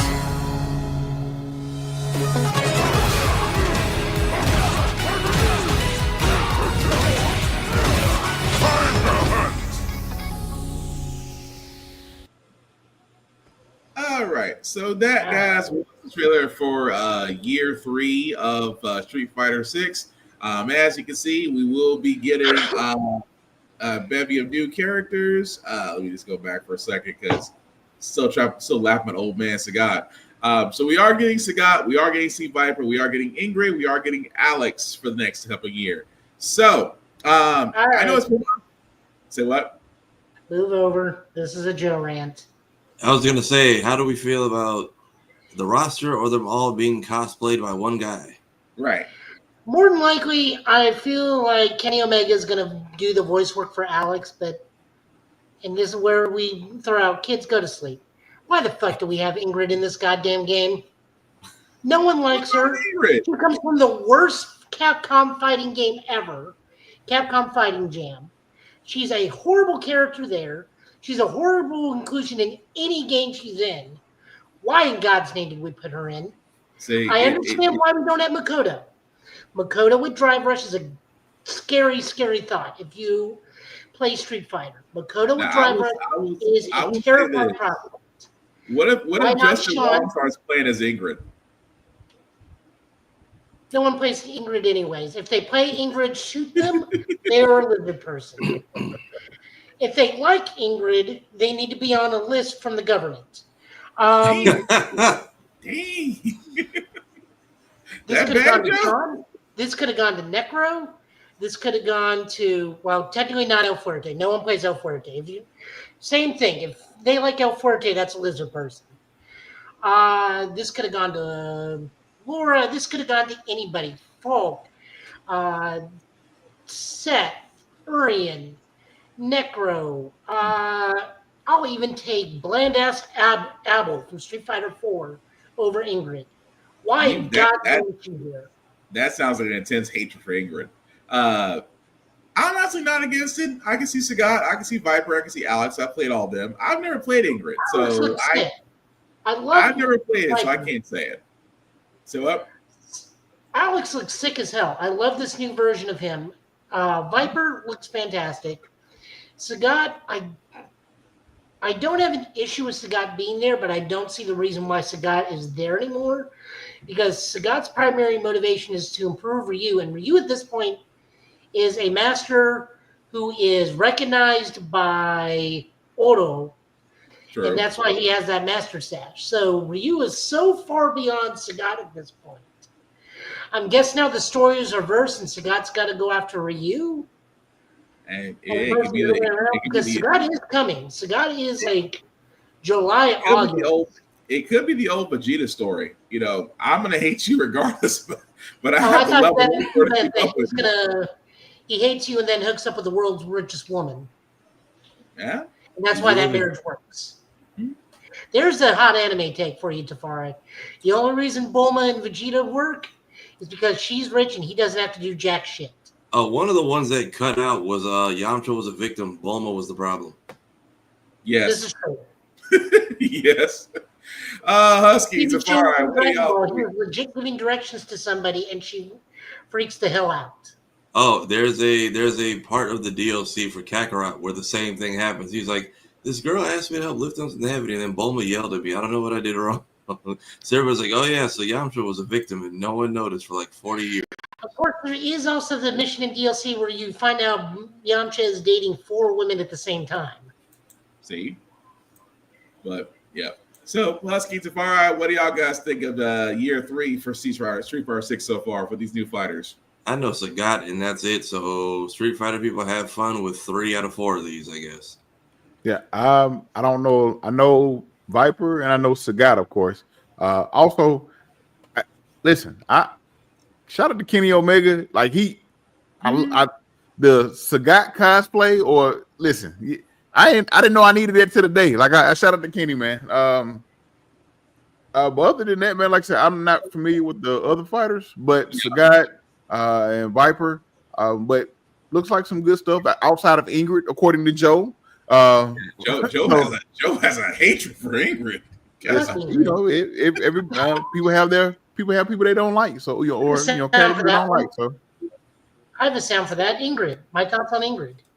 I'm just Joe had a whole dissertation on why Ingrid should not be in this game. Yeah, man, some characters will piss you off that much. Oh, yeah. I understand. I'm not knocking him. I got my list of characters that should be in some fighting games, so I understand the hatred. Husky. So Alex is the main character of Street Fighter 3. He is a grappler. Okay. He's the one who pretty much does like a super version of The Last Ride. Oh, okay. Okay. Yeah. Hyper Bomb. Yeah. Like I said, my thoughts on Ingrid once again. I'm sorry, just that's gonna stick with me for a while. But with that being said, we also did get other characters that were recognized or revealed, especially in Marvel's Cosmic Invasion. We did actually get the trailer for She-Hulk and Rocket Raccoon. If you haven't seen the trailer, here it is.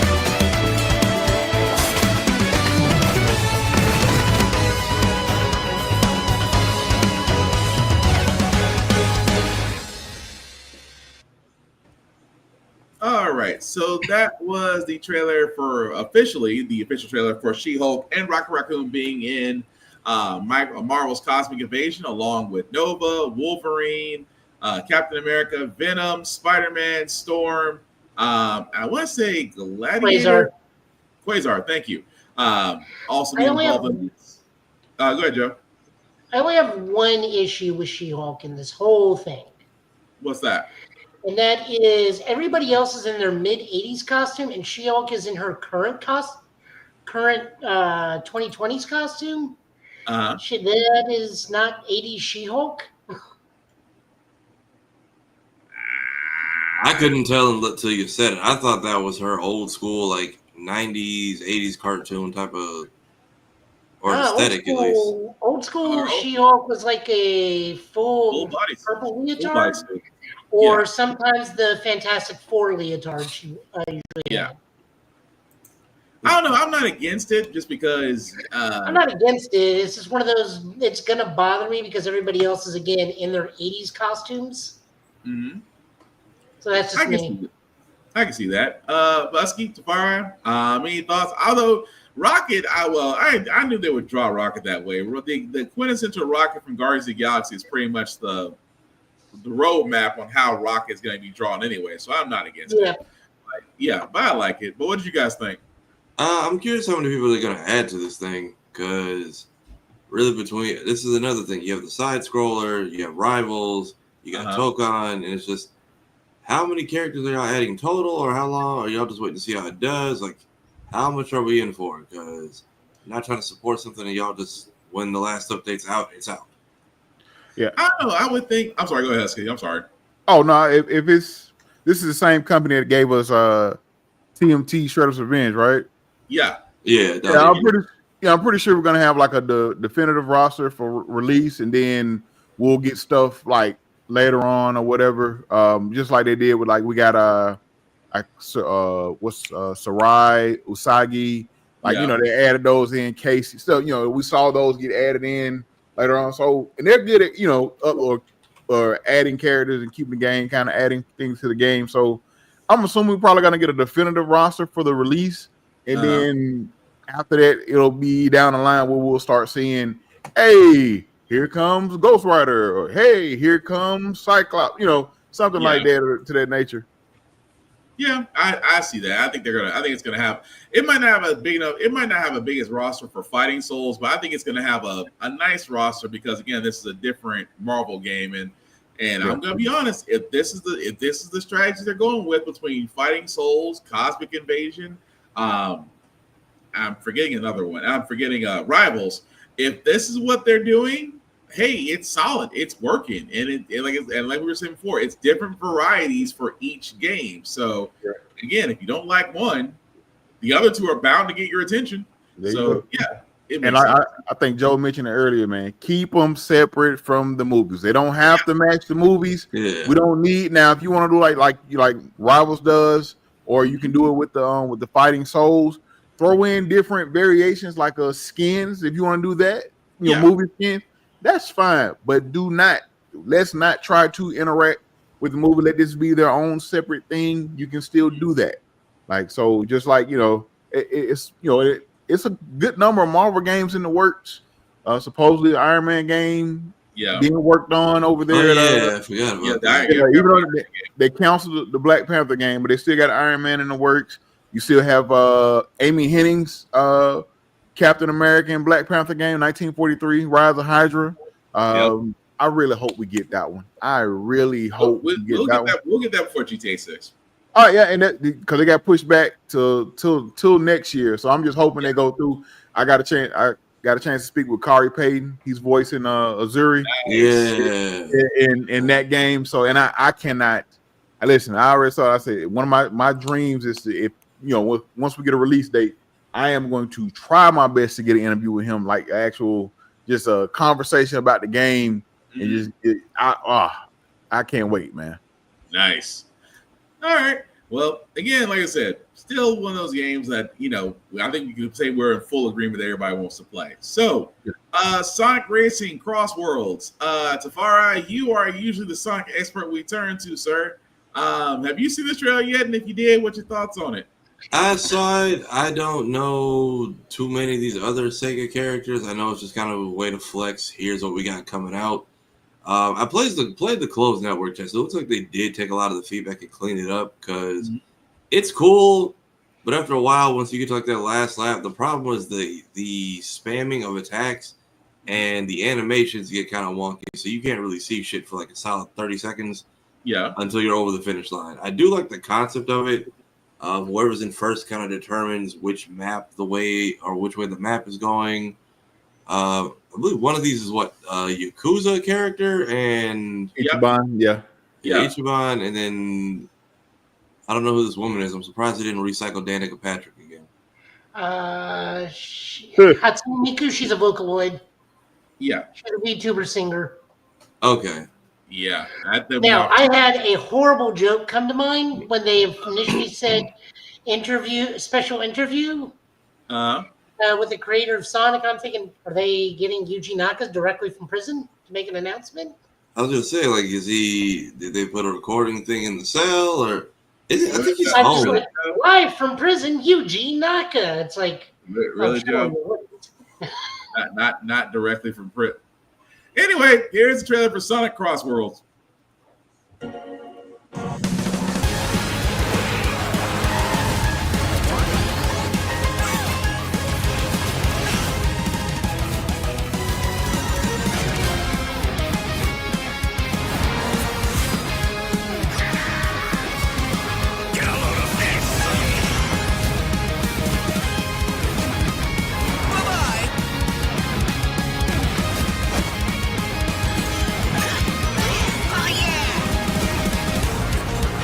Let's mix it up.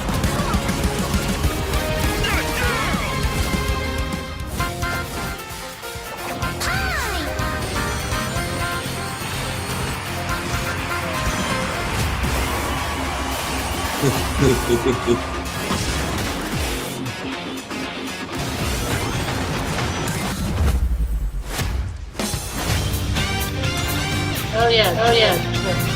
I forgot about him.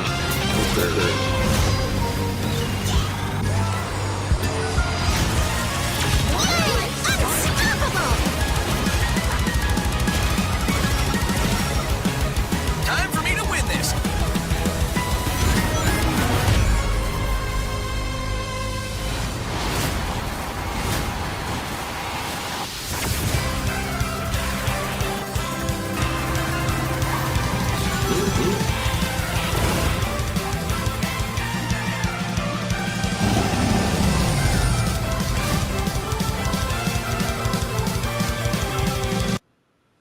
Yeah, that was the other part of that too, was that Minecraft is going to have a cross-play with Cross Worlds.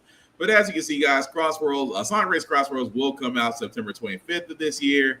A lot of, like I said, like Tafara said, there was a lot of muscle flexing with the special characters that came on there.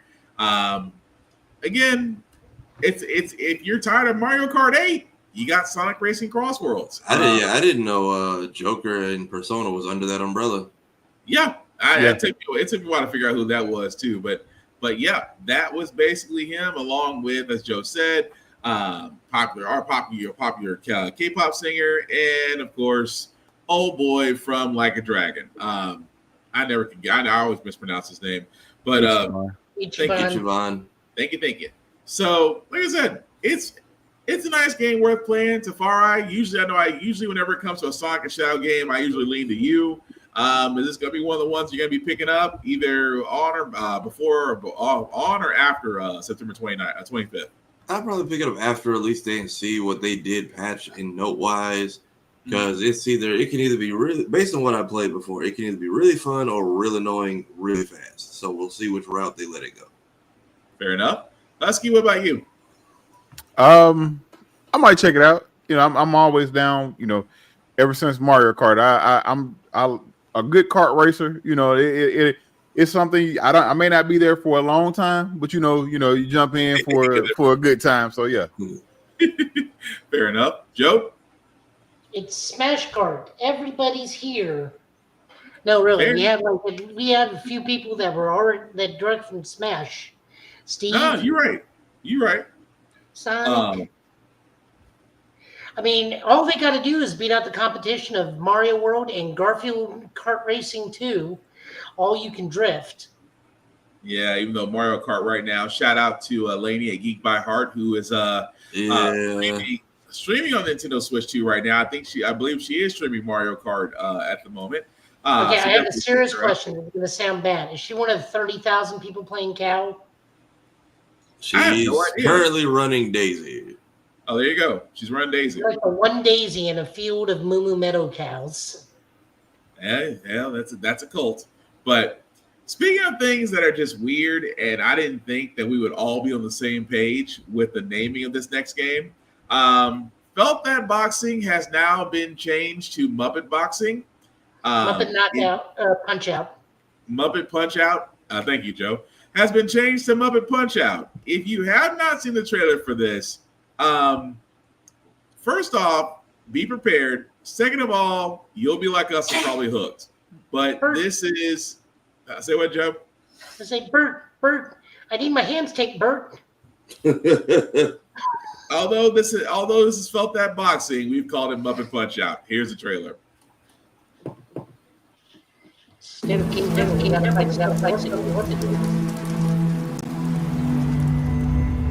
Fuzzy, the tournament of a million punches, you'll get yourself killed!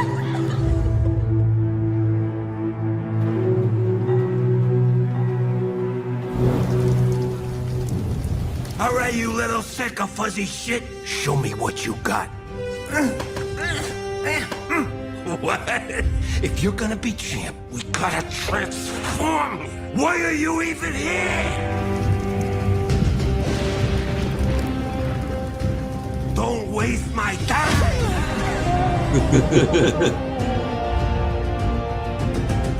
Save us, Fuzzy, or we'll die!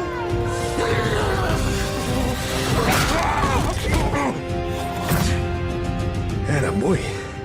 Attaboy. Eat bread, crap, burnt toast, carb load. This meat ain't gonna beat itself. I've been taking dumps in there all day. Jab. What part of the game? Oh, here we go.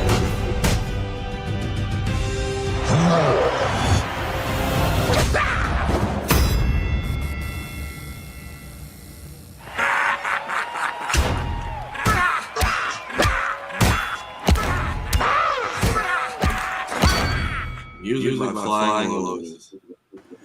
Oh, I'm sorry. I had to make sure I was laughing so hard to make sure I was muted. Listen. That's hilarious. That is good freaking grief. That is Felt That Boxing, but we call it Muppet Punch Out. Definitely is wish list now, which means that more. I say as we get close to the Video Game Awards, we'll probably get a release date for this, fellas. Is there nothing more that needs to be said about this except that you just want to play it now? I need to see what part. How much of that is cinematic? How much of that is the game? Because listen, I don't know. I can't say animation. This design team, this development team. Yeah. Wow. Right. Wow. All I can sit there and say is when it comes to development of it, I'm hooked. I'm like you said, like Tafara said, the thing as it's jumping between cinematic and gameplay is so freaking smooth. And if that's how the game is gonna play, whoever is their coders need to go to other games. That's all I'm saying. If the transition is that smooth, your coding must be a work of freaking art. That's all I'm saying. But what else can we add to Muppet Punch Out? Because like Joe said, there are different characters there that look you're fighting. The trainer's crazy, but again, he's supposed to be. He's like a knockoff Mickey from Rocky. I'm pretty sure the plunger was a mini game at some point. Yeah. Listen, if all the trainer does is talk shit and deliver good one-liners, I'm buying it just off that because the whole this meat isn't gonna beat itself like that. Yeah. I drop loads in that thing all day. Just wow. Which one is Mike Tyson gonna voice? Ooh. That's a good question. Probably the big one at the end. Yeah. I can see that. But yeah, I think fellas we're all in agreement that we would like to play this. I can't see any cons out of this game outside of the fact that it looks great. It's done with puppets. What was the last game that was done with puppets? I can't. Wasn't there that survival horror shooter where you had to go to a Muppet studio and it was kind of haunted? Five Nights at Freddy's. It was real big for a hot second. I gotta look that up. I couldn't say off the bat what that was, but yeah.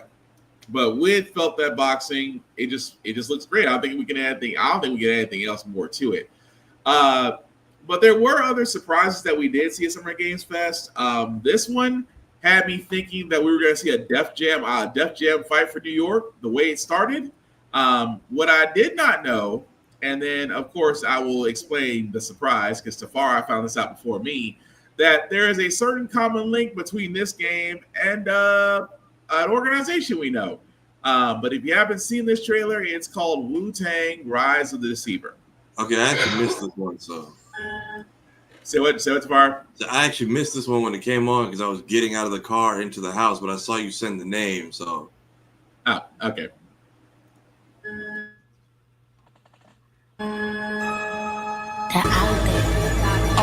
Gotta rescue them. This one we gotta protect. We cannot choose when people's dreams get snatched up. Find Inspector Deck, find Rizzo, find Master Kill, find Judge, find Method, find Rico, you find Cabot, find Ghostface Killer. Where is the Wu-Tang Clan? Find them.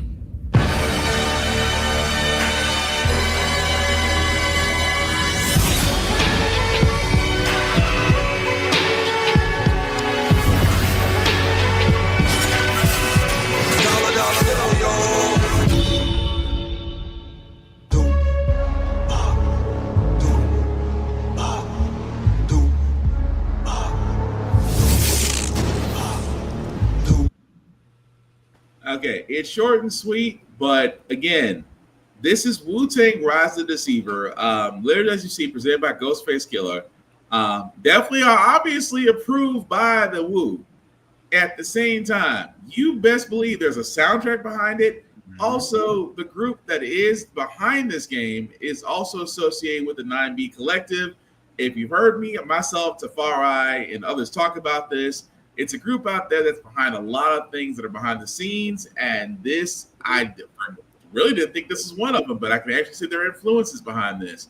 But that being said, we did see a little bit of gameplay, a little bit, and I'm not knocking it. But off the title alone, gentlemen, does it make you consider wanting to play this game? Yeah, the gameplay actually looks pretty good. Wu-Tang is going to like their final tour or whatever right now soon, aren't they? Yeah, they're about to do their final tour, yeah. So yeah, this would be a nice way to go along with it. Not sure I'm hoping they sell some kind of physical because it'd be great to take it to a show and get it signed. But yeah, they've always been kind of in the nerdy-esque culture, so far the gameplay looks smooth. It's kind of what I was hoping from the last Ronin game we still don't have updates on. So yeah. It seems like it'll be good though. I'll probably definitely give it a spin. Yeah, I'm definitely hooked. Husky? Yeah, same. I'm going to support it regardless, but it looks fun. Looks like it's going to be good. It's an co-op RPG. I love a good RPG, so I'm here for it. I'm here, and like so I can't remember who mentioned it, but the soundtrack is going to be a banger, just off rip. So absolutely, definitely, yeah. So cool, Joe.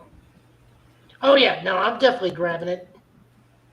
Yeah, I mean, I'm not gonna lie. That's the one. It's the one time I wish they showed more in the trailer for me to get hooked on. But let's be honest, it's Wu-Tang. Wu-Tang is for the children. So I mean, if you don't know what that is, that means you are way too young and you need to be educated. That being said, 3 more trailers, guys, before we call tonight. I start with this one because again, Omnimusha: Way of the Sword. We've talked about this on this show multiple times whenever there's something, any more information comes out about this.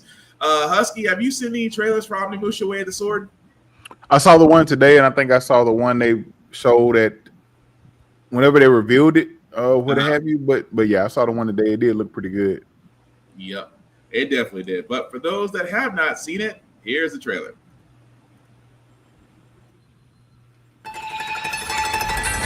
This isn't hell or my world. What is this place?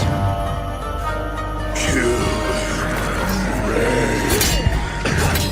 Also, you don't have a chance.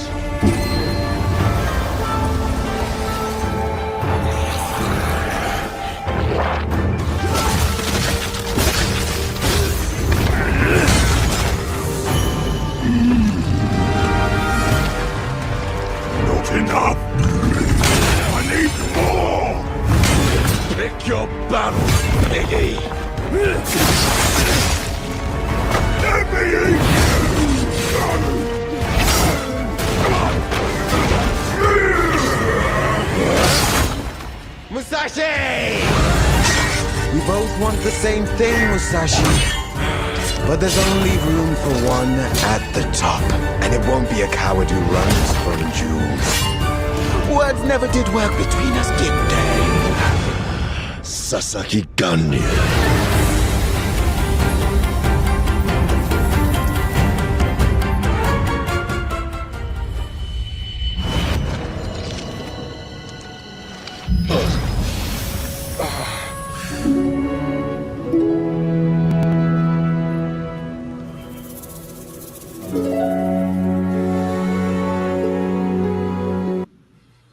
Yep. All I want to do is play it now. As you can see, guys, still wish listed for next year. This will probably come out before GTA 6. It's more than likely will probably come out before GTA 6. What more can we say about this, fellas, outside the fact that... Joe, you're muted. I say what? No, Joe was saying something. He was muted. Oh, what are you saying, Joe? Kingdom Hearts 4 will come out before GTA 6. No, I think I think we're officially in the race for who's going to come out last. Like they gave us some screenshots and a canceled game and said, "How dare you beat our DLC? We're closing the portal." Damn. We tried to summon at DreamCon and everything, and I think it made it worse. Yep, I can see that. But yeah, So- anybody else would add anything to this? Yeah, so the interesting thing is they named this dude Sasaki Ganjiro, and Ganryu. That's not right. So Musashi's greatest fight is actually happened in, where is it? 1612 Okay. on the island of Ganryu, where he fights Sasaki Kojiro. So I find it interesting that we renamed him to Sasaki Ganryu based off the island he was killed. Once again, I'm starting to wonder if this is a prequel to that Onimusha anime that came out not too long ago, because this is Musashi young, and the Musashi in the anime is old. Older, yeah. Based off the actor, God, I can't think of his name right now for the life of me. In fact, there's even a Toshiro Mifune movie based on the fight called Duel at Ganryu Island. It might be a play on words. I think it might be a play. I think it might be a play on the name versus them actually going to the fight. It probably definitely is, but once again, both versions of Musashi here and in the anime are both played at different stages of Toshiro Mifune's life. Like, old Mifune is the face of Musashi in the anime. And this is based on young Mifune as young Musashi in the game. So this has to be a prequel. Probably I so. get that because he fights... Sasaki is the final boss in the anime too, or one of the final bosses in the anime too. True. I don't know. I hope they do take some elements, but I hope they don't stay too linear to it. That's the only thing I'm worried about. But like I said, this is all spitballing until we actually get closer to 2026. Which also, by the way, I have to name drop this. Don't forget that I did do a full playthrough stream of Onimusha 2. That's also a charity stream from Middle Tennessee API. The donation is in the link in all the videos. They are an API advocacy group and just overall a good community building group I'm very, very happy to be a part of. They are all bot texting. Some of them are texting me on what my Final Fantasy MTG pools were. So also that, but no, I am really looking forward to this. It is my hope that we will get to Onimusha 3 and Onimusha Dawn of Dreams remastered, because Dawn of Dreams did not get enough love, because that just came out like at a bad time where it just didn't do well, and that's what killed the franchise. Yeah. But I mean, we had Onimusha Tactics on Game Boy. We had that not Smash Brothers, Power Stone, Onimusha Warlords. Which kind of says a lot, but yeah. I mean, like I said. Well, I hope we get the one with Jean Renault. Oh, I'm pretty sure we will weigh the sword, but like I said, as we said, at this point, it's all about who gets to 2026 and beats GTA 6 first. Next to last trailer that we do got, guys. Again, we actually have a name for this one. We were calling it Project Century for the longest time. It actually has now a name to it. The next from Ryan Gotta Studios, called Stranger Than Heaven. And I'm gonna be honest, looks nice.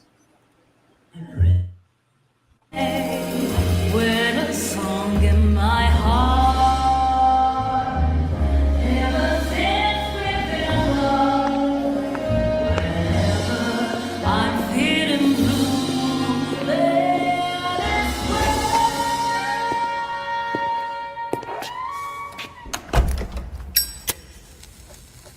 Mm-mm.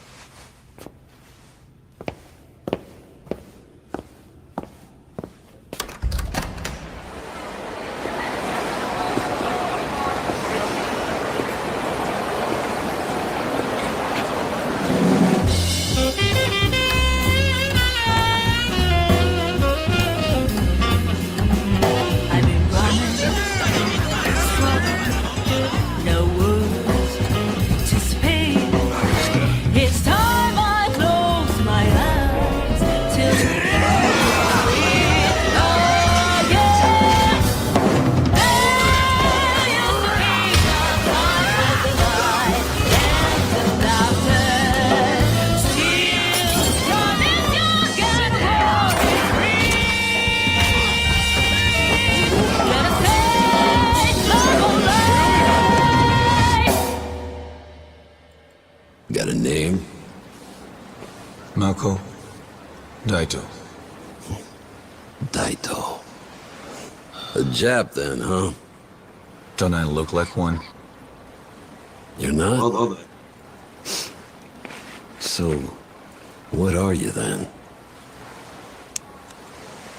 Sana. 俺が知りてえや。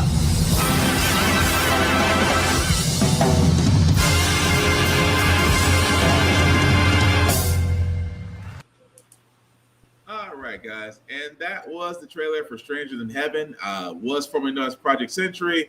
Is the next game from RGG Studios. If you don't know who they are pretty much behind the Like a Dragon series and Yakuza. This is basically going to be based in 1943, so it looks interesting. The gameplay looks great. It's definitely going to be some hard combat. But what are we thinking, fellas? It's Mafia the Old Country, but Japanese. Pretty much. There you go. That's it. It really looks good. I've played a few Yakuza games, so yeah, definitely be checking it out. All right, Joe.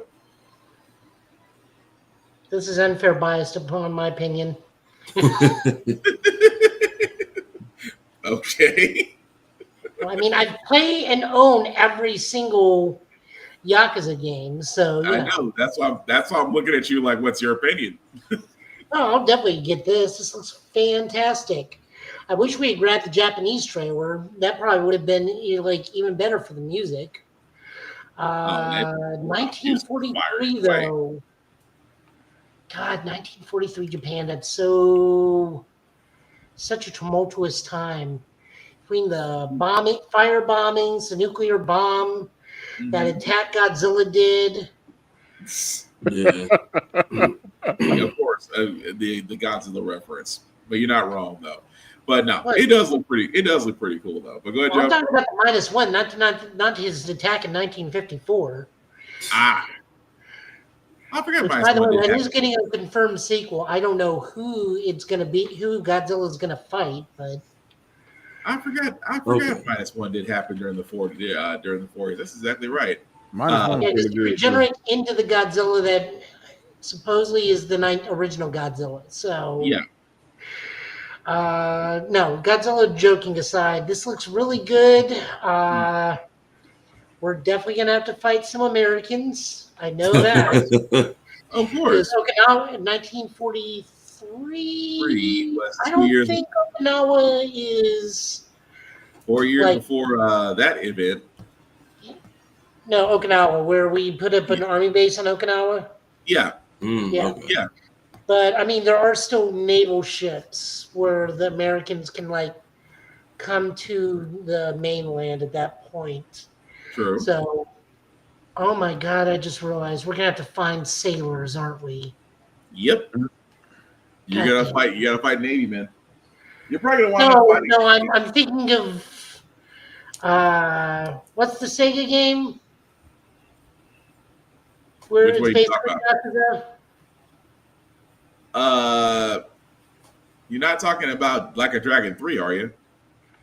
Like a Dragon 3. No. It's a whole franchise where the third one finally came out and it sucked. The Sega game? Shenmue. Oh yeah, 3? Shenmue. I'm making the Shenmue reference because he had to find sailors. Oh, okay. That's like Shenmue. Yeah, that's true. Shenmue 3 did it to fight sailors. No, I'm just sitting there thinking, it's like, no, I'm really looking forward to this. This is a very interesting time period for any organized crime game. Because this is at the height of organized crime. Like between here to Vietnam, this is a big rise in organized crime almost across the globe, but mostly America and Japan. Yeah, it's true. Primarily America. Yeah, but it should be interesting though. It should be interesting because, like I said, RGG Studios hasn't put out a bad game yet, so we will definitely see. But the last trailer we do got, guys, before we do call tonight, again, I held this off because Capcom decided they wanted to tease us, and then, of course, in typical Summer Games Fest fashion, the last trailer is always a surprise that nobody saw coming. And what it was the announcement of the next Resident Evil game, Resident Evil Requiem. If you haven't seen the trailer, let me stress this very heavily. It's Resident Evil, which means viewer discretion is advised.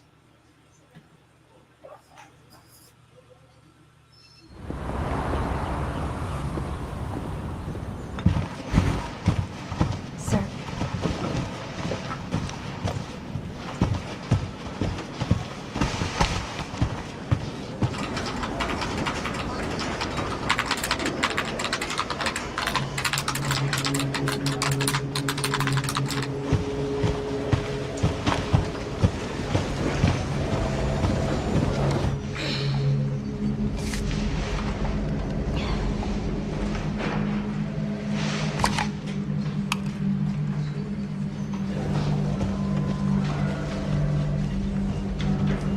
Grace. Grace. Grace Ashcroft. Yes? My office. Coming.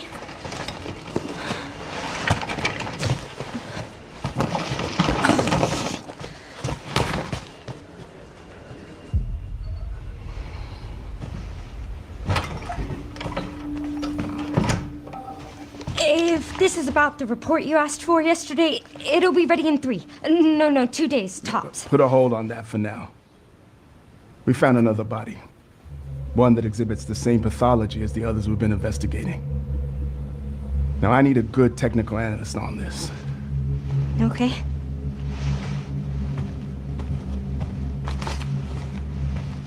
I need your eyes on the crime scene.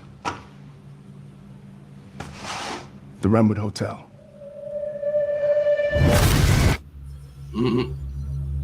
I know that's where your mother was murdered. Alyssa died 8 years ago. Perhaps it's time for you to face the past. Grace.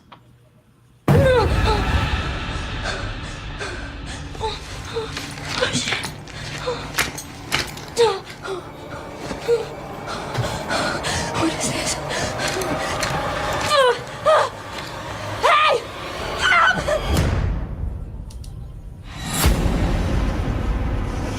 Stay close.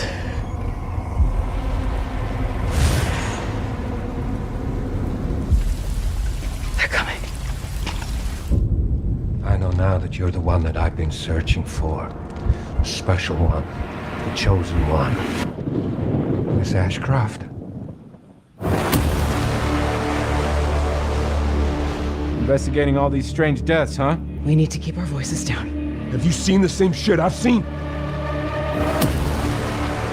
Please know that you are my hope. Everyone's gone. Stay away from that!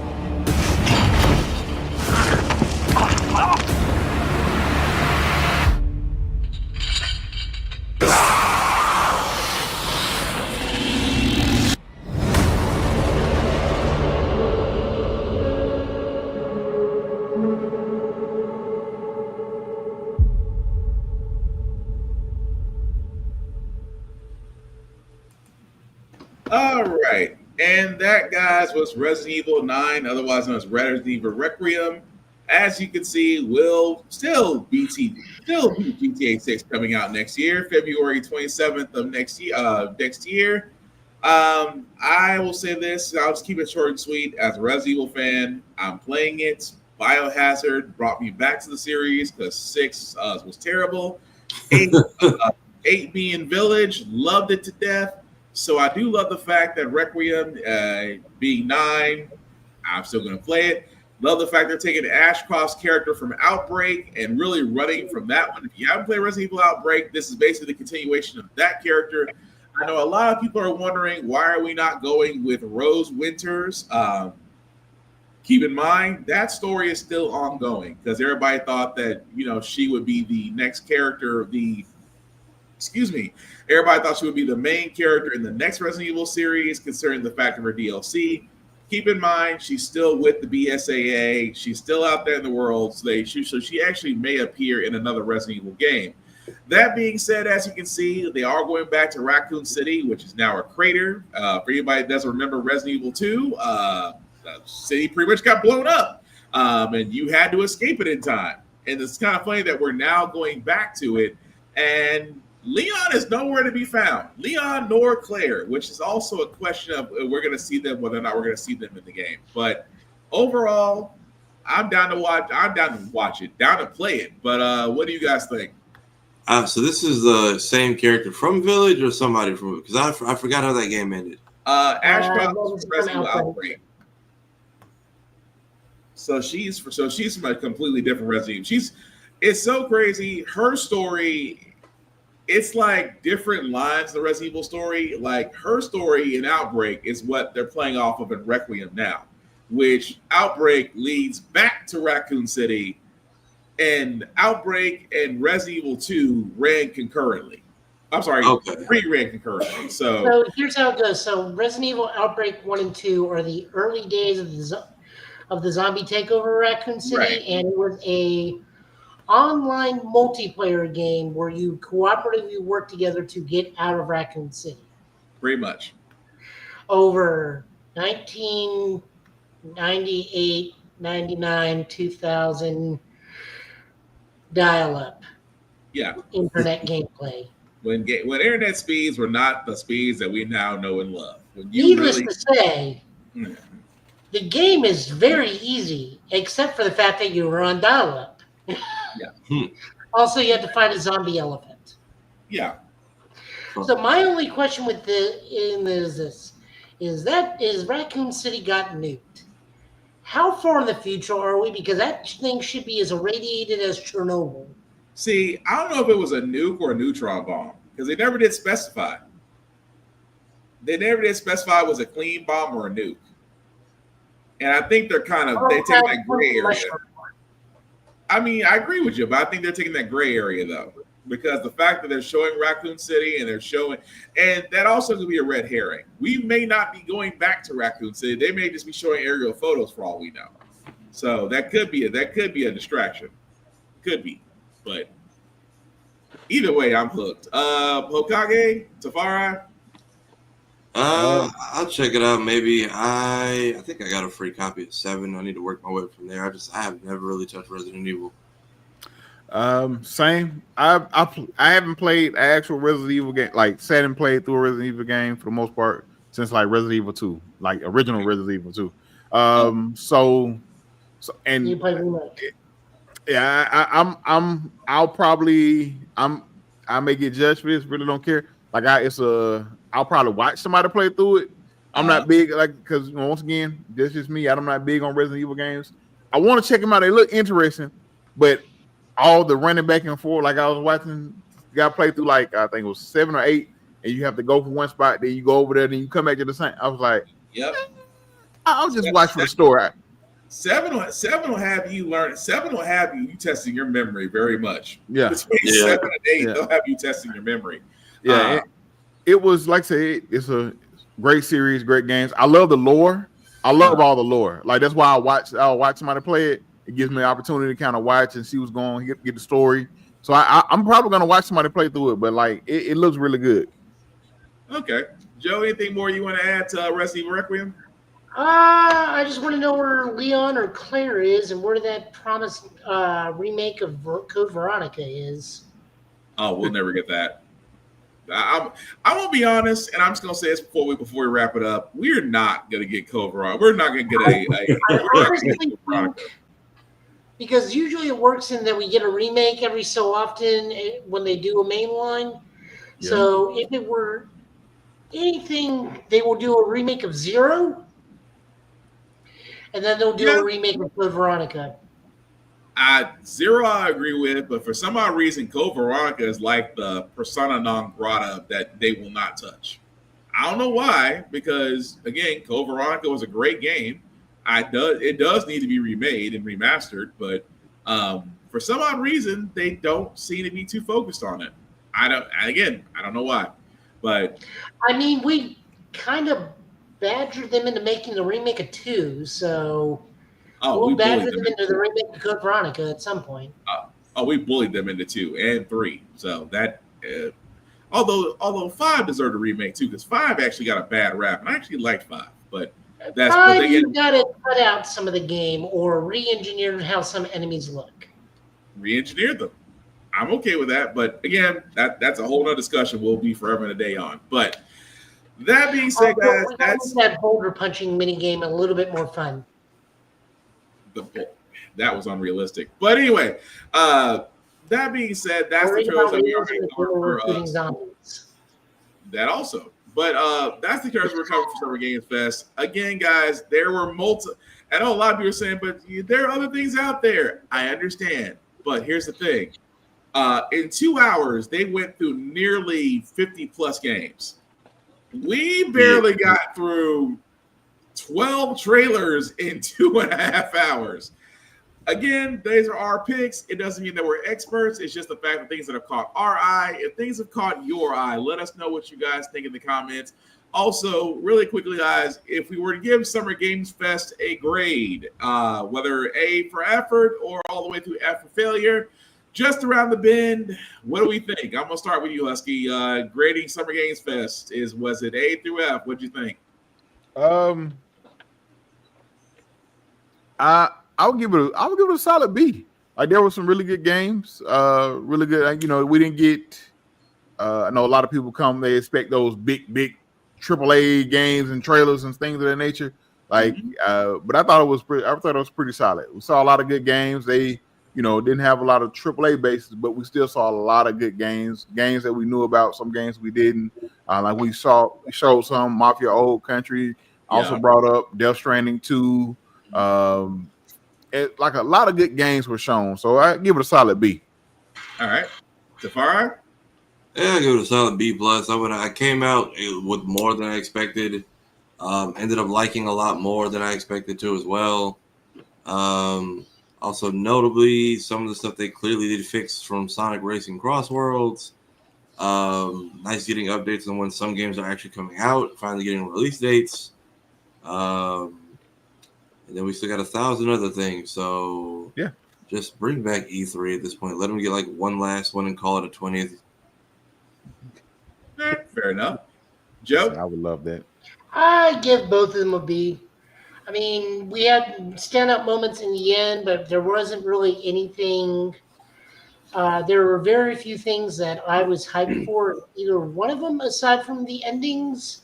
Mm-hmm. I mean, there's just bits and bobs all around, but not like wow and dazzling all the way through. But we're not entirely done because there's also Xbox coming, and then supposedly there's a Nintendo one potentially next week. Mm-hmm. So, I mean, we're not over yet. I mean, all Xbox I'm expecting them to come do is just come out going, we're hooked up with Steam, and then just leave. Yeah, pretty much. I mean, they wouldn't be wrong in that. I'm enjoying y'all guys in that as well for Summer Games Fest. I give it a B because, again, I love the fact a lot of indie games have a lot more shine. I'm not disappointed in the fact that the so-called quote unquote big IPs didn't show here. Keep in mind, we still have the game show, Game Awards in December. So guaranteed between Summer Games Fest and the Video Game Awards, you will probably get your answer on whatever games you're waiting on between here and December. I promise you.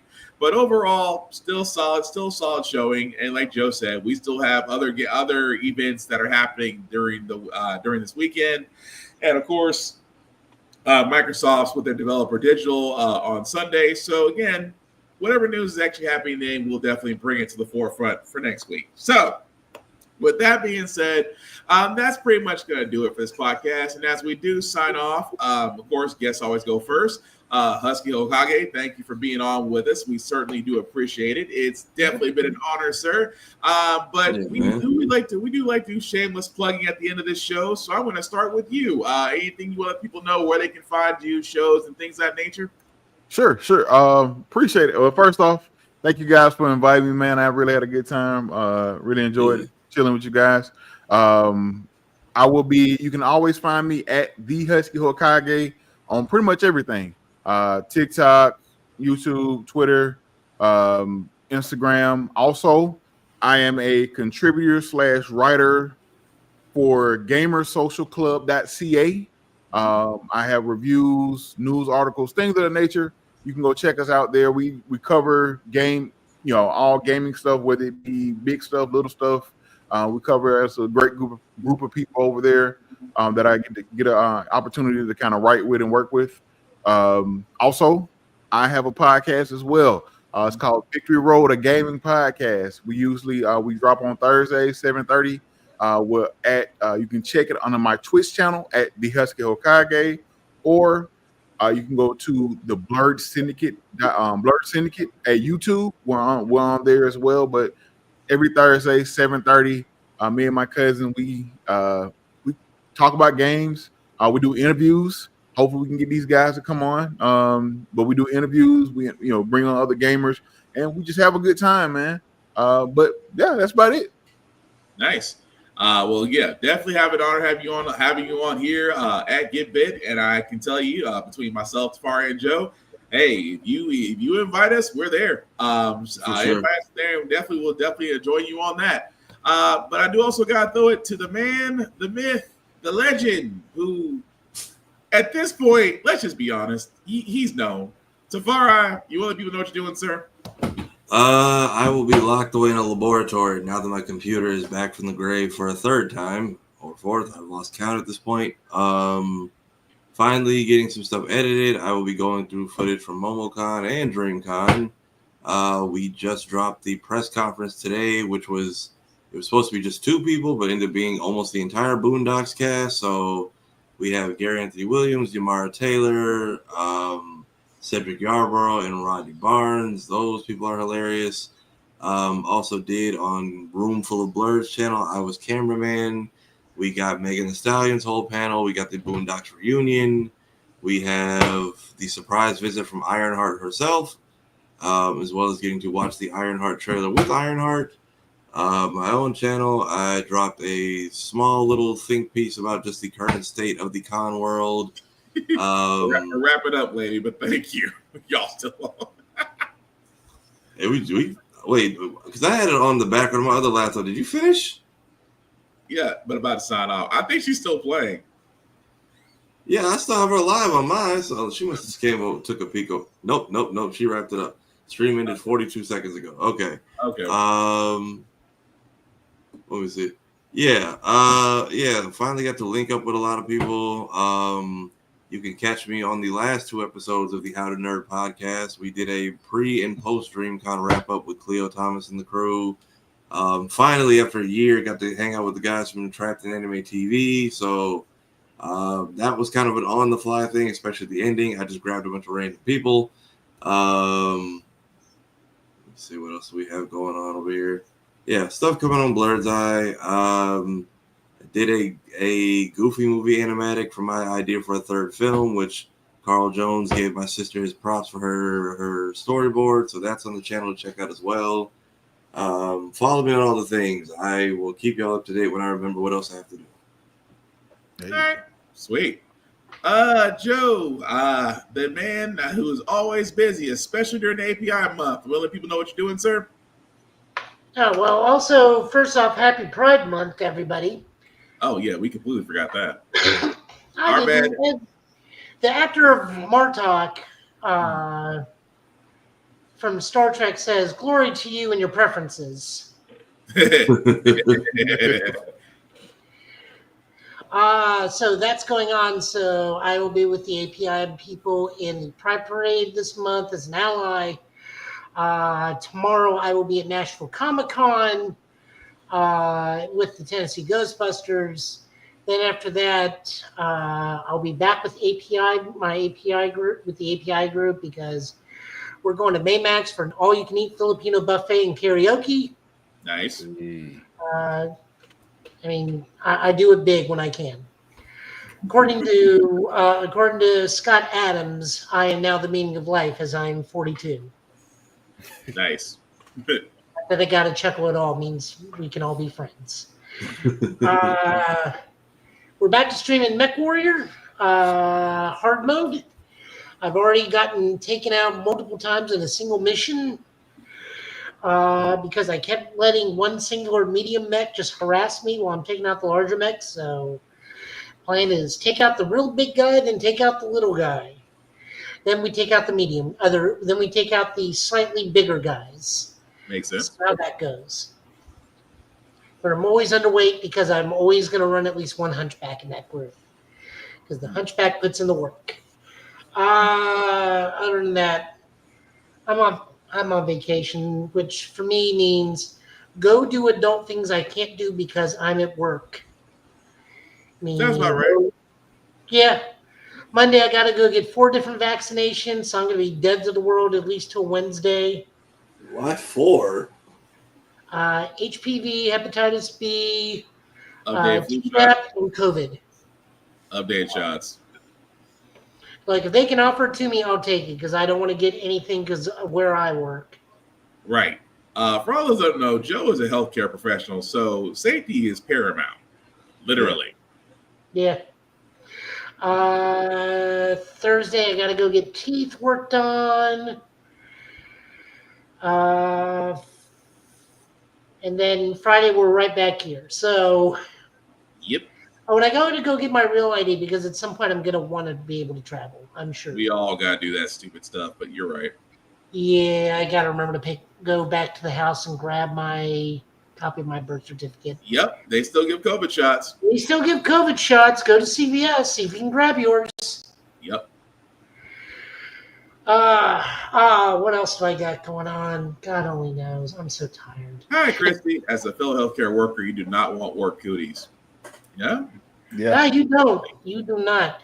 I am working on some Final Fantasy based themed commander decks because I'm playing at a card shop with helping out my local card shop because, shop local. Shop local, play local. Other than that, just cooking my Korean food and living a small, meager life. All right. Thank you, Joe. Before I do get to myself, like I said, Shane was plugging as I usually try to do. Shout out to Rick's Comic City, Nashville's number one place for comic books, for mangas. You name it, they have it. Definitely check them out in their Nashville, Clarksville, Tennessee locations. Also at rickscomiccity.com. We showed them love because they show us love here at the Give It Podcast. Again, if you are in the Middle Tennessee area, definitely check them out. If you are not in the Middle Tennessee area, guys, as Joe said, shop locally, support your local comic stores, support your local libraries, support your local bookstores, support your indie writers, support those because, again, those that do not have Amazon or Starbucks backing need our dollars, our patronage.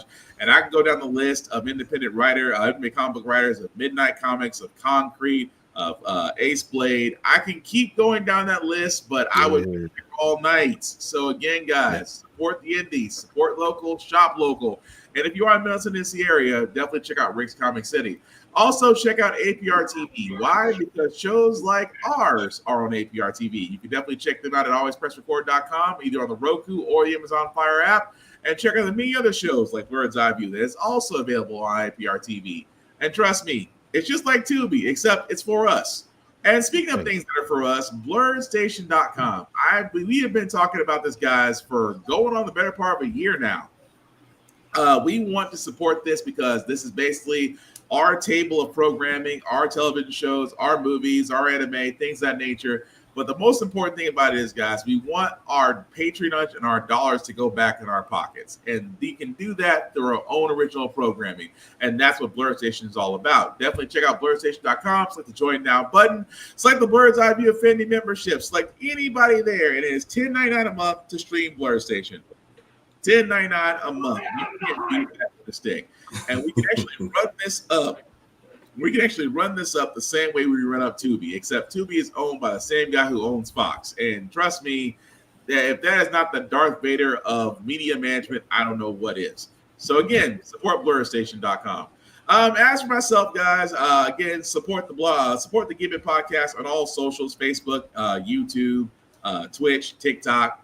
Also with myself, Black_Spartan615 on the socials. You can like, share, and follow me there. Just don't make it weird. I don't want to have the habit of blocking people. The shows outside are still running on. How the Frack We Got Here is still running every Wednesday at 7 p.m. Of course, Give It podcast every Friday at 8:30-ish. Still doing the streaming thing. I just finished streaming Doom the Dark Ages. Love that game. I'm getting back to my forever nemesis, Final Fantasy VII Rebirth, before I hop on the RoboCop and the other games. But definitely check me out under my handle, Black Spartan, of course, on YouTube or on Twitch. Definitely like and follow me there. At the same time, guys, I forgot Nashville Comic Con is tomorrow, June 7th through the 8th at the Nashville Fairgrounds. We'll try to make it if I can, but hey, life be lifing. If you can come out, or if you've never been to a con and you are in the Nashville area, definitely check it out. Have some fun. But there are rules. I would suggest going to Safari TV because he has a whole series of how to plan for a con, what to do at a con, what to do post-con, and also the do's and don'ts. I have 3 simple rules. Number 1, respect the cosplayer at all times. Cosplay is not consent. Please treat people like human beings. Not that freaking hard. Number 2, wash your ass. I cannot tell you how many times I've seen at a con now where they're handing out deodorant and soap. It is not freaking cute. Especially for me, for a guy who's got kids. Kids can be walking petri dishes, which means if they get sick, they get me sick. If you get my kid sick and I find out that you did, I'm whooping your ass. Simply put, guys, clean clothes, soap, water, and go enjoy yourself in the con. Don't let your deodorant don't let your funk introduce yourself before you're there. That's all I'm getting at. And the number 3 rule that I have for myself, as I have for everybody else: be nice, be kind, talk and share your fandoms. Note, I said talk and share. You can discuss, you can debate, but don't be a dick about it. And again, don't be a dick, and we'll all be cool.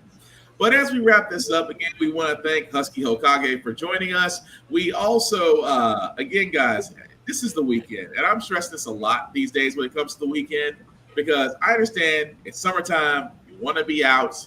It's the weekend. What I mean by that is, please make smart decisions.